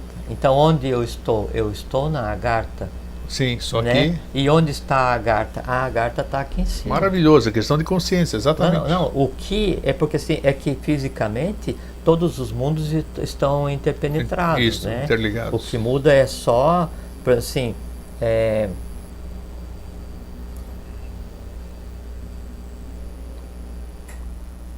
como é que é? Então, assim, por que eu não vejo um elemental da terra? Sim. Né? Ou por que eu não vejo um elemental da água ou do ar? É porque o corpo físico do elemental, ele tem o mesmo índice de refração que o meio no qual ele vive. Né? Então, todos os planos, né, eles são interpenetrados, e só muda, né, a densidade da matéria. Né? Então, quando a gente fala assim... no plano mais elevado do universo, não é para cima que eu tenho que apontar, é para dentro. Sim. Porque sempre é o micro 7, no macro, né? O N é o 7 invertido, né? Sim. Seria 1 sobre N na sétima, mas para dentro, né? Então, todas as possibilidades, né, de eu ser um pária, um trabalhador, né, um comerciante, um guerreiro ou um sacerdote, elas existem fisicamente em mim, né, e estão vinculados à minha idade existencial. E daí é errado eu me comportar como um trabalhador, assim, como um inconsciente. Trabalhador, a gente não está falando no sentido pejorativo, sim, claro. Porque trabalhadores somos todos nós temos que trabalhar para ganhar a vida. Entende? Então não é uma coisa pejorativa. Eu digo assim, em termos de idade existencial. É errado eu ter uma idade existencial de um trabalhador, ou de um comerciante, ou de um guerreiro. Não, por quê? Porque ela é o que é. É a própria organização do universo. Eu é que vou fazer a minha consciência, e se agora eu me comporto como um pária, né, e eu fizer por mim, faze por ti que eu te ajudarei, nessa vida, ou na próxima, ou no próximo sistema, em algum momento eu vou ter consciência de um sacerdote. Sim, uma consciência com certeza, vai chegar lá. Não, é o caminho de cada um, né? você falou de início nos suras, né, os asuras, Isso. Agnisvatas e Varishadas, em algum momento eles tiveram consciência mínima da matéria do plano, né? Hoje, então, o asura está com consciência átmica, Agnisvata consciência Isso, búdica, cada um de acordo Varishari com... com consciência Perfeito. mental abstrato, né? Nós estamos consolidando a mente concreta, tentando ir para a mente abstrata, e os reinos que vêm depois da gente, então, ainda estão na parte mais densa ligada às consciências elementais. Então, Tudo isso aqui, toda essa parte histórica que você falou hoje, a parte histórica, e mais essa parte exotérica, vamos dizer assim, existe alguma literatura que você recomendasse ou não?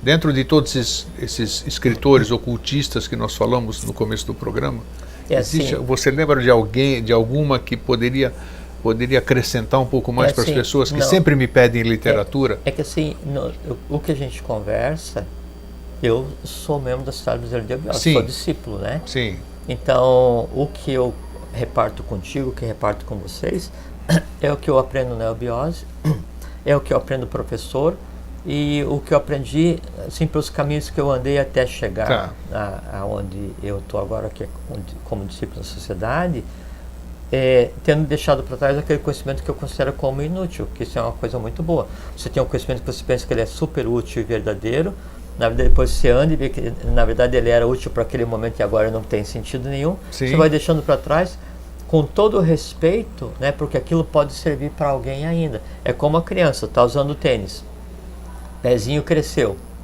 né? Aí aquele tênis você vai deixar para alguém e você vai usar um outro, né? Aquele que para você não serve, não é assim, nossa, aquele negócio é imprestável, é um horror. Não, é só que o teu pé não cabe mais naquele negócio. Sim. Mas sempre vai ter uma criança com aquele número de pezinho. E é assim que nós somos. Crianças trocando vestimentas e sapatos, né? Andando pelo caminho que é a iniciação.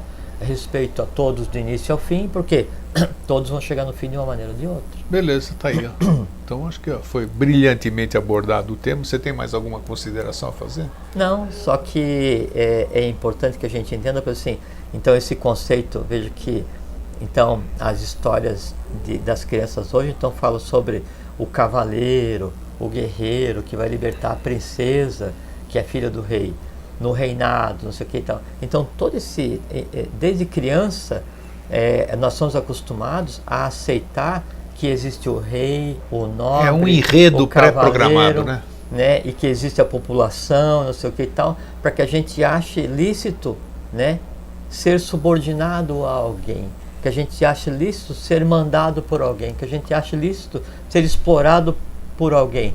E o pior, que a gente ache lícito ser enganado por alguém através das religiões, dos guerreiros, dos comerciantes, e a gente aceita ser dominado. Então, a maior prisão que existe e da qual ninguém escapa, nem vivo nem morto, é a prisão da ignorância. Olha aí, tá aí. Né? E esse é a razão de a gente ter dedicado, estar dedicando tanto tempo da nossa vida nesses anos todos para repartir o mínimo, né, para mostrar para as pessoas que há uma maneira de sair dessa prisão da ignorância, que é buscar conhecimento. O que vai mudar na vida das pessoas? Essa 1 hora e pouco de conversa. São 10 anos para a gente falar 220 horas. Exatamente. Né? 220 horas. Menos do que 10 dias. Menos que 10 dias, exatamente. E o que essa 1 hora e pouco de conversa que a gente está tendo aqui, não sei quanto a gente está conversando, vai mudar na vida de vocês? Vai lá saber, pode mudar tudo, pode mudar nada. Exatamente. Né? Vai depender do quê? Assim, do quanto vocês assimilem e usem esse conhecimento. O professor fala, o conhecimento é como alimento, né? Tem que ser assimilado, né? E tem que ser obtido na hora em que é necessário. Perfeitamente. Senão ele faz mal, não faz bem. Com certeza. Né? Então, esse conceito de castas, essa dominação, essa enganação, essa maia que se tece, né, para as pessoas, é só para fazer com que as pessoas passem a usar os olhos só para fora, né, esquecendo de olhar para dentro de si mesmo, que vê que daí em cada um existe um trabalhador, um comerciante, um guerreiro, um sacerdote, ou existe um jiva, né, um barishad, um agnisvata e um asura.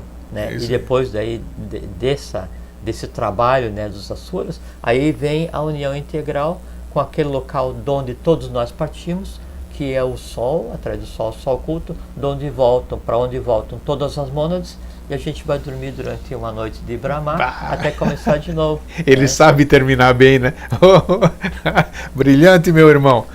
Muito obrigado mais Obrigado uma a vez você pela pela presença. oportunidade, é sempre muito bom Então conversar tem um com fraterno você. abraço e um feliz sempre. Fiquem em paz, fiquem bem e vivam, é uma experiência boa.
A família está harmonizada, tudo isso aqui, mas você sente o que ele acabou de dizer aqui. Você se sente angustiado. Você não sabe o que, que é. Exatamente o que. Olha, ele deu exatamente a resposta. É porque às vezes você fica assim. Você não entende os porquês, mas está aí.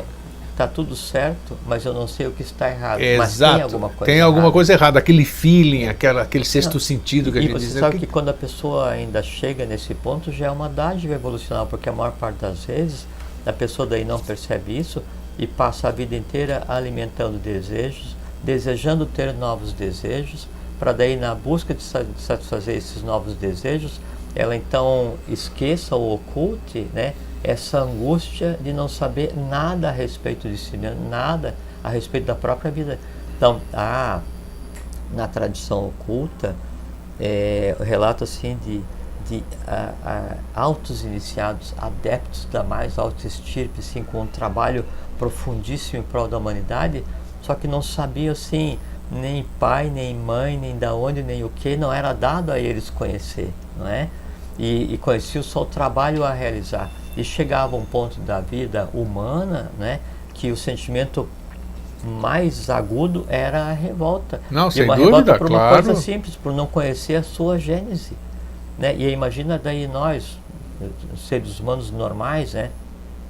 Não conhecemos nossa gênese, não conhecemos nossa origem, não conhecemos nosso corpo, não conhecemos nossa alma, não conversamos com o nosso próprio espírito, nossa alma não conversa com o espírito, eu não sei para onde eu vou, não sei de onde eu vim, não sei o que eu tenho que fazer. Então é um monte de interrogação. Com certeza, N, tudo aquelas coisinhas. Não, e aí fica assim, mas a vida é uma coisa sem sentido. Claro que é sem sentido, você não se esforça em buscar o sentido. Disse tudo, é isso mesmo. Isso mesmo. E aí se revolta, e a pessoa se revolta contra o entorno, conforme eu disse, né? E aí o entorno não é suficiente, ela precisa exteriorizar ainda mais, ela se revolta contra uma divindade, né? Porque ela pediu para essa divindade, para que a divindade desse coisas para ela atender os desejos, a divindade não deu a riqueza que ela queria, ela se revolta contra uma coisa que nem existe nesse formato, e aí a vida vira uma esculhambação e a morte vem como um prêmio.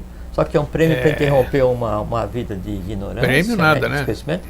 Só que é o seguinte, todo o desconhecimento que existia, ele fica pendente de ser resolvido, vírgula, acrescentado de todas as mágoas, revoltas, antipatias, horrores, medos, dores geradas na ignorância do fato de que existiam questões a serem respondidas. Verdade. É isso. Então, Jorge, vamos falar o que você está falando é a nossa casta atual, né? Que é exatamente É uma mistura. os Givas aqui, que é exatamente isso que nós vivemos hoje. Mas vamos falar do começo. Jorge, o que são as castas? Essas castas que todo mundo pensa. E quando se fala em casta, quando nós abordamos esse tema, o meu pensamento foi para onde? Índia. Para a Índia? Índia, né? Ali é que tem as castas, tal. Então vamos falar, o que são as castas? Assim, ó. Então, todos os universos, a evolução em si, a coisa toda, né? Ela evolui em um esquema setenário, né? Então, o 7 ele está em todas as coisas, né? 7 universos, 7 sistemas e assim por diante. E desses 7 estágios da evolução pelo qual a gente vai passar a nível macro, né? Assim, a nível de ser humano, de família, de raça, de nações, de planetas, sistema solar, de galáxias, tudo vai passar por 7 fases. Então, no nosso caso específico, né, do universo que nos compete, nós temos 4 já desenvolvidos, né, e o 5º iniciando-se agora. Como a gente tem 4 desenvolvidos, e a gente está num mundo onde a matéria densa é o ponto mais avançado, né, dessa evolução, 3 ainda estão por adquirir matéria densa. Então, por isso que se diz, do momento evolucional, 4 hierarquias, né, ou 4 etapas são rúpicas, né? Rúpica em sânscrito rupa, é forma. Sim. Então, 4 hierarquias têm forma, são rúpicas, né? E 3 hierarquias são arrúpicas. O A em sânscrito significa negação. Como alguns outros idiomas. Isso. Né? Então, arrúpico é sem forma, rúpico é com forma. Então, tem 4 hierarquia pronta e 3 por se desenvolverem do ponto de vista de matéria mais densa. Isso se aplica a tudo, né? Na época da Atlântida, quando então existia um equilíbrio, porque daí cada cidade atlântica tinha um rei divino, pode-se dizer, dando a tônica daquela... Deu as suas respectivas permissões, digamos assim. A maior parte das atividades é aberta. É aberta, né? Então, só não pode participar de parte ritualística, essas coisas. A parte esotérica e mas está aí, está em tempo de vocês comparecerem no período, acho que vai começar, o dia 24 cai numa quarta-feira, se eu não me engano, então a partir de domingo já tem atividade, vai até quarta-feira. Então é interessante, São Lourenço tem uma capacidade hoteleira grande, mas sempre é bom, nessa ocasião enche, então é melhor você se programar desde já, caso você queira conhecer as pessoas. Eu pretendo estar lá, o Jorge também vai estar lá, então todas aquelas pessoas que a gente conhece virtualmente, tem uma grande oportunidade de a gente se rever, uma grande festa de confraternização. Além do fato que é relevantíssimo, né, na minha opinião, que é para aqueles que nunca foram a São Lourenço, né, irem conhecer a cidade onde é a sede da sociedade, né, onde tem o templo principal da sociedade. A cidade é lindíssima, eu já estive lá, antes de conhecer a SBE, eu já estive em São Lourenço, tem as águas termais, a cidade é muito bonita, muito conhecida, né? O turístico é muito interessante, né, é uma cidade muito aprazível, boa para quem quiser descansar. E do ponto de vista esotérico, filosófico, São Lourenço é o olho do mundo hoje, né? De onde emana todo o controle do que está acontecendo. Então, né? Lá também tem a famosa montanha Moreb, né? Que também ali tal. Então tem muitas coisas que você só vai poder sentir estando lá, né? Ver você vai ver alguma coisa, sentir você vai sentir bastante. É uma experiência única, cada um que vai aí. Exato, é claro, cada um sente e percebe coisas diferentes. Exatamente. Jorge, então, questão de castas. Então, primeiro só um comentário, que você falou que daí tem algumas coisas não tem na internet, né? Então, eu queria saber, acho que anteontem, não sei, uma data de uma conversa que a gente tinha tido para informar para o Laudelino, que é o diretor de divulgação da sociedade, Sim. a gente tinha conversado. Daí eu fui procurar no canal no YouTube, onde é que tem os programas, que é o canal do Fernando, do seu filho, né? E aí, um vídeo que eu estava vendo se era aquele, Daí eu fui ver os comentários, eu nunca vi, foi a segunda vez que eu acessei o canal. Tem uma série de comentários, alguns vídeos, né? Então foi a segunda vez que eu acessei o canal do YouTube, né, pra ver. E nunca vi os comentários. Tinha vindo uma vez só porque a gente já tinha comentado sobre um comentário e daí eu fui ver do que se tratava, Sim. né?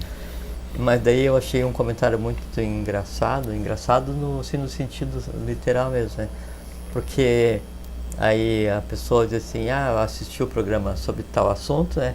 Mas eu queria saber, eu acho que isso tudo é só opinião pessoal do Jorge. Eu queria que ele me falasse em quais livros sérios ele consultou esse tipo de coisa. Aí eu ri um monte, né? Claro, quais livros sérios, né? Me diverti um monte, né?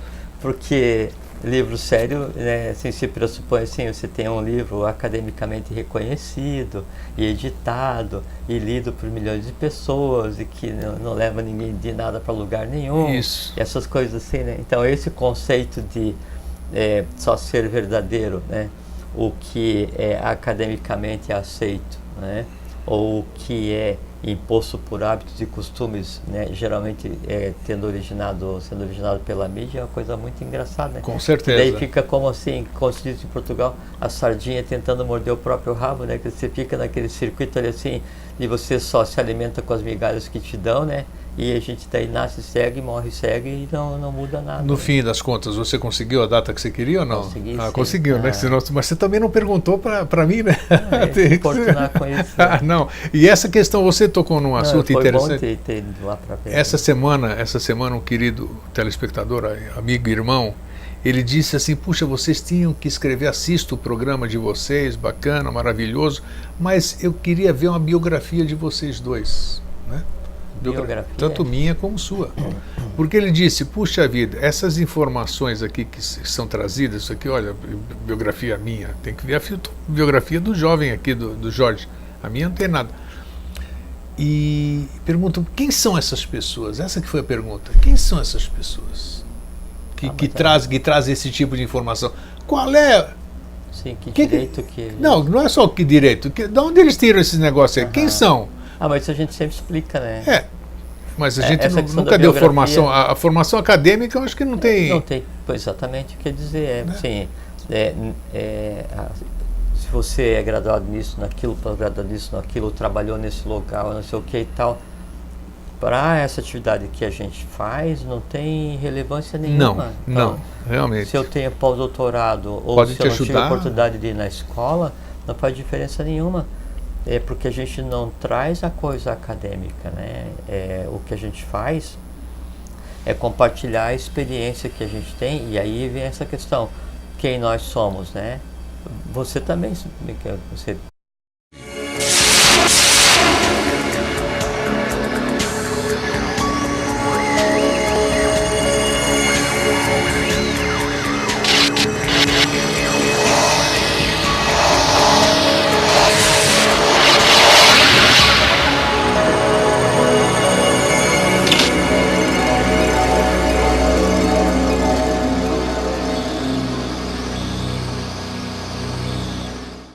Olá, tudo bem? Você sabe que nós temos aqui à disposição, contando já com o programa de hoje, 218 programas mosaicos do novo ciclo com o nosso querido amigo e irmão Jorge Antônio Ouro. Esses 218 programas e mais 250 áudios em MP3 estão aqui num HD que a gente coloca à venda para ajudar na manutenção do Vida Inteligente. Então, nesse HD estão os 10 anos de Vida Inteligente com Jorge Antônio Ouro, a série Mosaicos do Novo Ciclo, os 218 programas que a gente fez até hoje e mais os 250 áudios, incluindo os do Mosaicos do Novo Ciclo e mais a participação do Jorge Antônio Ouro na série Vida Inteligente Interativo. Então você pode veja aí embaixo, contato@vidainteligente.tv.br e consultar sobre o valor e condições de pagamento.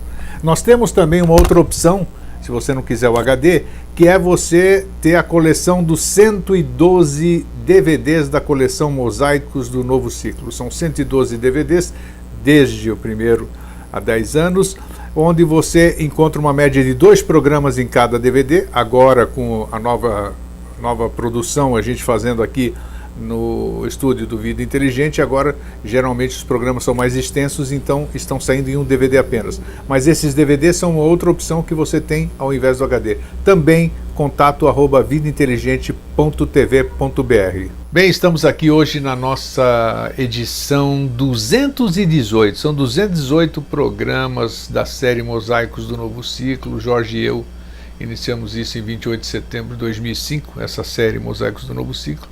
Estamos aqui hoje ainda falando a partir desse momento dentro dos estúdios do Vida Inteligente. Agora a gente dispõe de mais tempo, então a gente pode um pouquinho esticar e, como posso dizer, ampliar um pouquinho, aprofundar, é o termo mais exato, os temas que a gente vem abordando. E uma coisa muito importante que nós estávamos vendo outro dia aqui, o tema de hoje surgiu de comum acordo entre o Jorge e eu, é a questão das castas. Hoje quase ninguém sabe, eu também não sabia, a questão das castas. A gente ouve falar sobre isso, não, porque na Índia tem castas. E a gente sempre interpretou assim como, sem saber a profundidade disso, casta é uma família que domina uma certa região, essas coisas assim, raças, castas. Então, achou-se por bem a gente esclarecer essa questão, porque ela é muito mais profunda e muito mais importante. Vocês viram na própria chamada que eu fiz aí na internet, né, que são 4 raças, não sei o que, tal. É importantíssimo isso, né?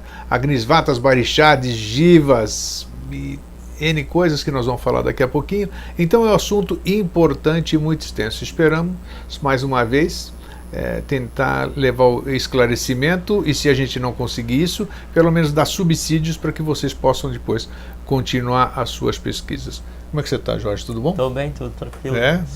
Que bom receber você aqui de novo. Obrigado. Agora que nós estamos aqui no nosso estúdio, aqui no nosso cantinho do Vida Inteligente. Segunda vez que a gente faz o programa. Segunda vez aqui, então.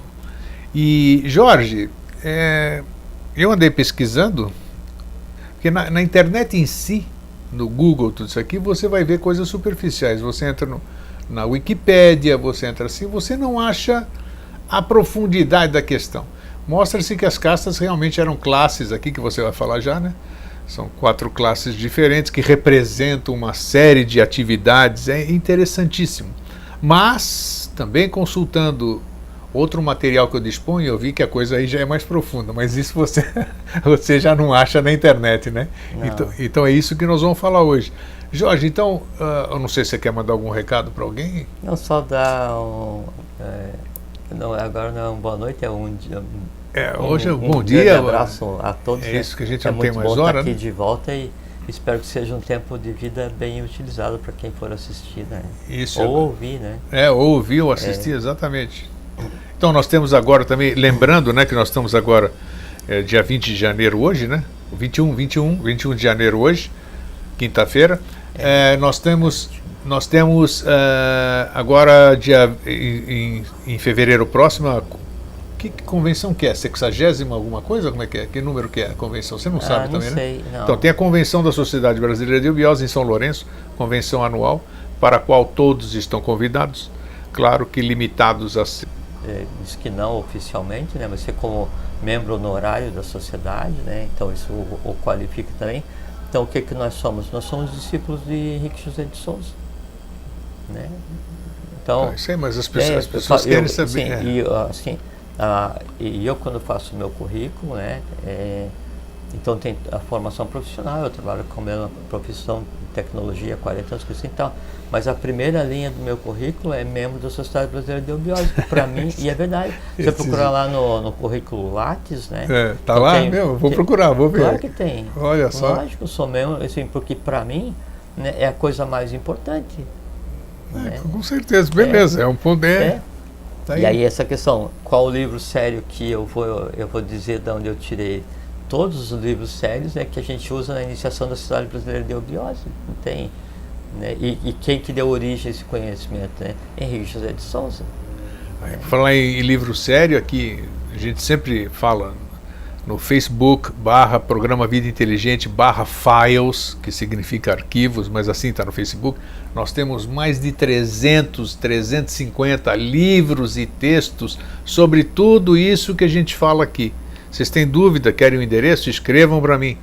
mande um e-mail, entre no meu perfil no Facebook e pergunte onde é que eu encontro tudo isso aqui. Ali vocês vão ver uma série de riquezas. Mário Rosso de Luna, Santivo Dalvidre, André Eduardo Afonso. Nossa, um monte de coisa. Então, tem muita gente muita gente boa, muito ocultista famoso que nos dá subsídios para tratar desses assuntos, e mais os ensinamentos do professor Henrique José de Souza. E o ocultismo, assim, é um termo muito degradado, né? Degradado para quem desconhece, né? Quando a pessoa fala ocultista, assim, liga a ações de baixa magia. Exatamente, mas não, muito disso, pelo contrário. O ocultista é aquele que vai tratar daquilo que ainda não é desvelado ao público, né? Exatamente. Então, e aí, como em qualquer lugar, né? Então tem vários tipos de pessoas, cada um com sua atividade, né? Mas tem, assim, esses que a gente citou, você pega... Paracelso, Nicolas Flamel, tem maravilhoso, gente trabalho assim, maravilhoso, séria e iniciados, né, e que deixaram de cada um na sua tônica de conhecimento, assim, um passo a mais que permite a pessoa então de descobrir o mundo na qual ela vive, né, que é o objetivo da própria vida, né? Isso é bacana. Então tá. E é importante essa questão de você buscar o conhecimento, buscar a iniciação, independente de qual lugar que você vá, né? Porque assim, em algum momento esse véu espesso da ignorância que turva a nossa visão, ele tem que sair, né? Assim, por exemplo, você vai dedicar um dia da tua vida para estudar a antropogênese, mas com uma base do conhecimento sério. Esse um dia já permite a você entender a questão de onde a gente veio, para onde a gente vai, a questão das religiões, a questão da cronologia, né, da sociedade atual, né, que é uma farsa gigantesca.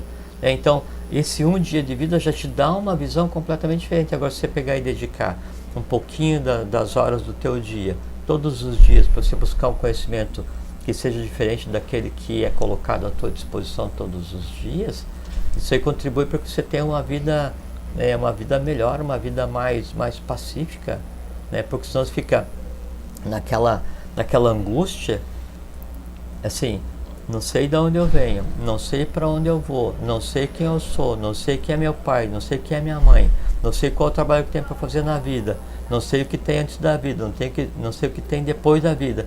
Na verdade, assim, eu não sei nada. Então, se eu não sei nada sobre alguma coisa e eu estou inserido nessa alguma coisa, o sentimento natural é a angústia. Quando a angústia não é aceita, né, como um sentimento natural, e eu não procuro ver as razões dessa angústia, aí gera a revolta.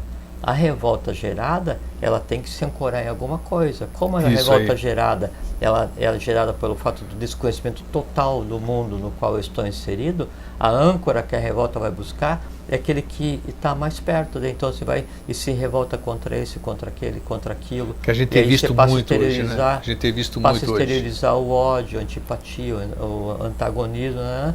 E você se afunda. E as pessoas não entendem o processo. Mais ainda nos próprios medos. Né? E um conhecimento simples, básico, né? Contribuiria para que as pessoas se tornassem mais pacíficas, né? Mais conscientes e pudessem viver a vida plenamente, né? Que certeza. É o objetivo da iniciação. A iniciação é permitir que cada um viva a sua vida de maneira plena, vírgula, com paz. Isso, em paz. A mensagem caiu em tempo certo mesmo, porque é isso que a gente vê hoje. É interessante isso aí que você acabou de dizer, nós já vamos entrar, tudo faz parte do tema. Agora é bom que a gente tenha mais tempo de conversa, exatamente, né? Mas às vezes você acorda, você tem emprego, você está tranquilo. Daquela população, sim. Ainda assim existia 4 cidades prontas, né? Então fisicamente existentes, né? E 3 cidades com o potencial que seria o porvir, né? Que seria a 5ª raça, que corresponde ao 5º sistema, a 6ª ao 6º sistema, a 7ª ao 7º sistema. Nessas 4 cidades-estado da Atlântida que existia e que abarcava praticamente o mundo todo, então cada uma cidade ela tinha uma tônica, né, evolucional diferente, um formato físico diferente, não é? E a evolução acontecia ao mesmo tempo, né? Então tem a primeira cidade, a cidade dos sem forma, né, dos bódios. A segunda cidade ainda, a cidade dos sem formas, mas já com densidade, dos hiperbódios. a terceira seria dos lemurianos, né?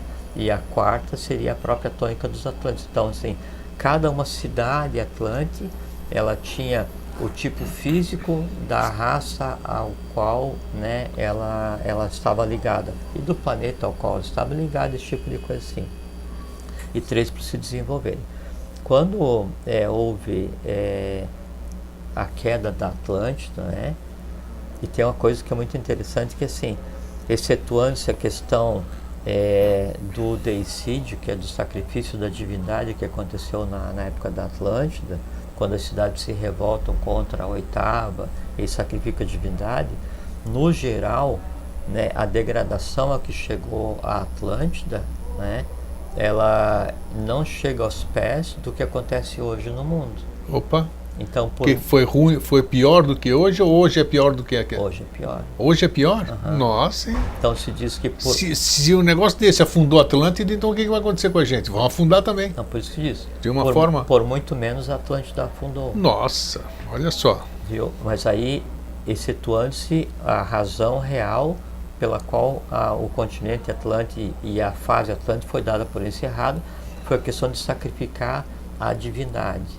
Então, a parelha... Quem seria a divindade hoje? Vamos trazer isso para o mundo atual, aproveitando a conversa. Existia uma divindade, realmente existia na Atlântida, existia. Fisicamente, exatamente. E hoje essa divindade representada no mundo de hoje seria o quê? Por analogia? Maitreya, de 1949 para cá. Ah, tá. Então, mas ele não se manifestou, ele não apareceu publicamente, tal. A gente conversou outro dia, não adianta ele aparecer publicamente, porque se ele vier aqui no Vida Inteligente conversar contigo, vamos supor, né? Sim. Aqui ou qualquer programa na TV, ele vai dizer, não, eu sou Maitreya. Ele vai ser preso, apedrejado, ridicularizado. Ridicularizado, mas vai tentar impor a paz no mundo. Aí vai morrer ele e todo mundo que for junto. Então, a gente está em um processo... Tá, Maitreya, então, tá bom. A gente está em um processo de preparação da ambiência para que então ele se manifeste, porque enquanto consciência, enquanto ciclo, já está começado, né? E todas as vezes que a divindade se manifestou na história humana, então houve o sacrifício, houve a morte. O caso da Atlântida foi o que levou ao fundamento. Não quero te cortar, mas precisamos fazer uma parte. Então, se isso aconteceu na Atlântida, acabaram com a divindade na ocasião, tudo isso aqui. Hoje nós estamos no novo ciclo, né? Aquilo que você falou. Naquele no limiar. No Deambar, que é a expressão que usa o professor, essa pororoca, né, que eu chamo aqui, né? O velho com o novo, essas coisas todas. Assim que coexiste, mas não se mistura. Exato, né? Porque exatamente. o novo para o velho significa extinção. Sim.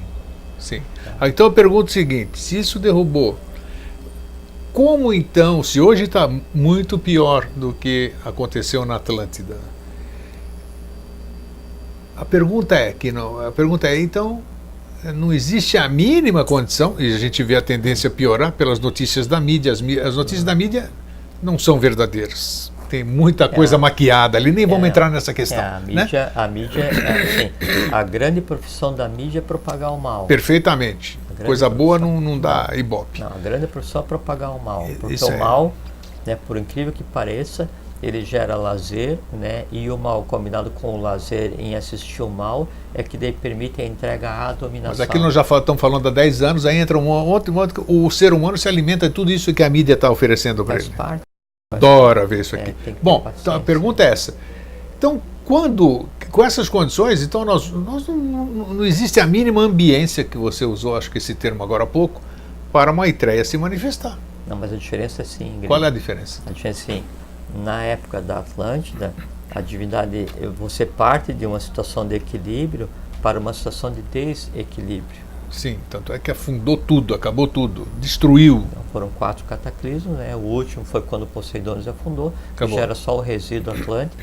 Os remanescentes atlânticos já estavam espalhados pelo mundo inteiro, degradados, né? Tentando recomeçar as civilizações, né? E aí, exatamente por causa desse ir e vir da Atlântida para frente, para tentar restabelecer a lei,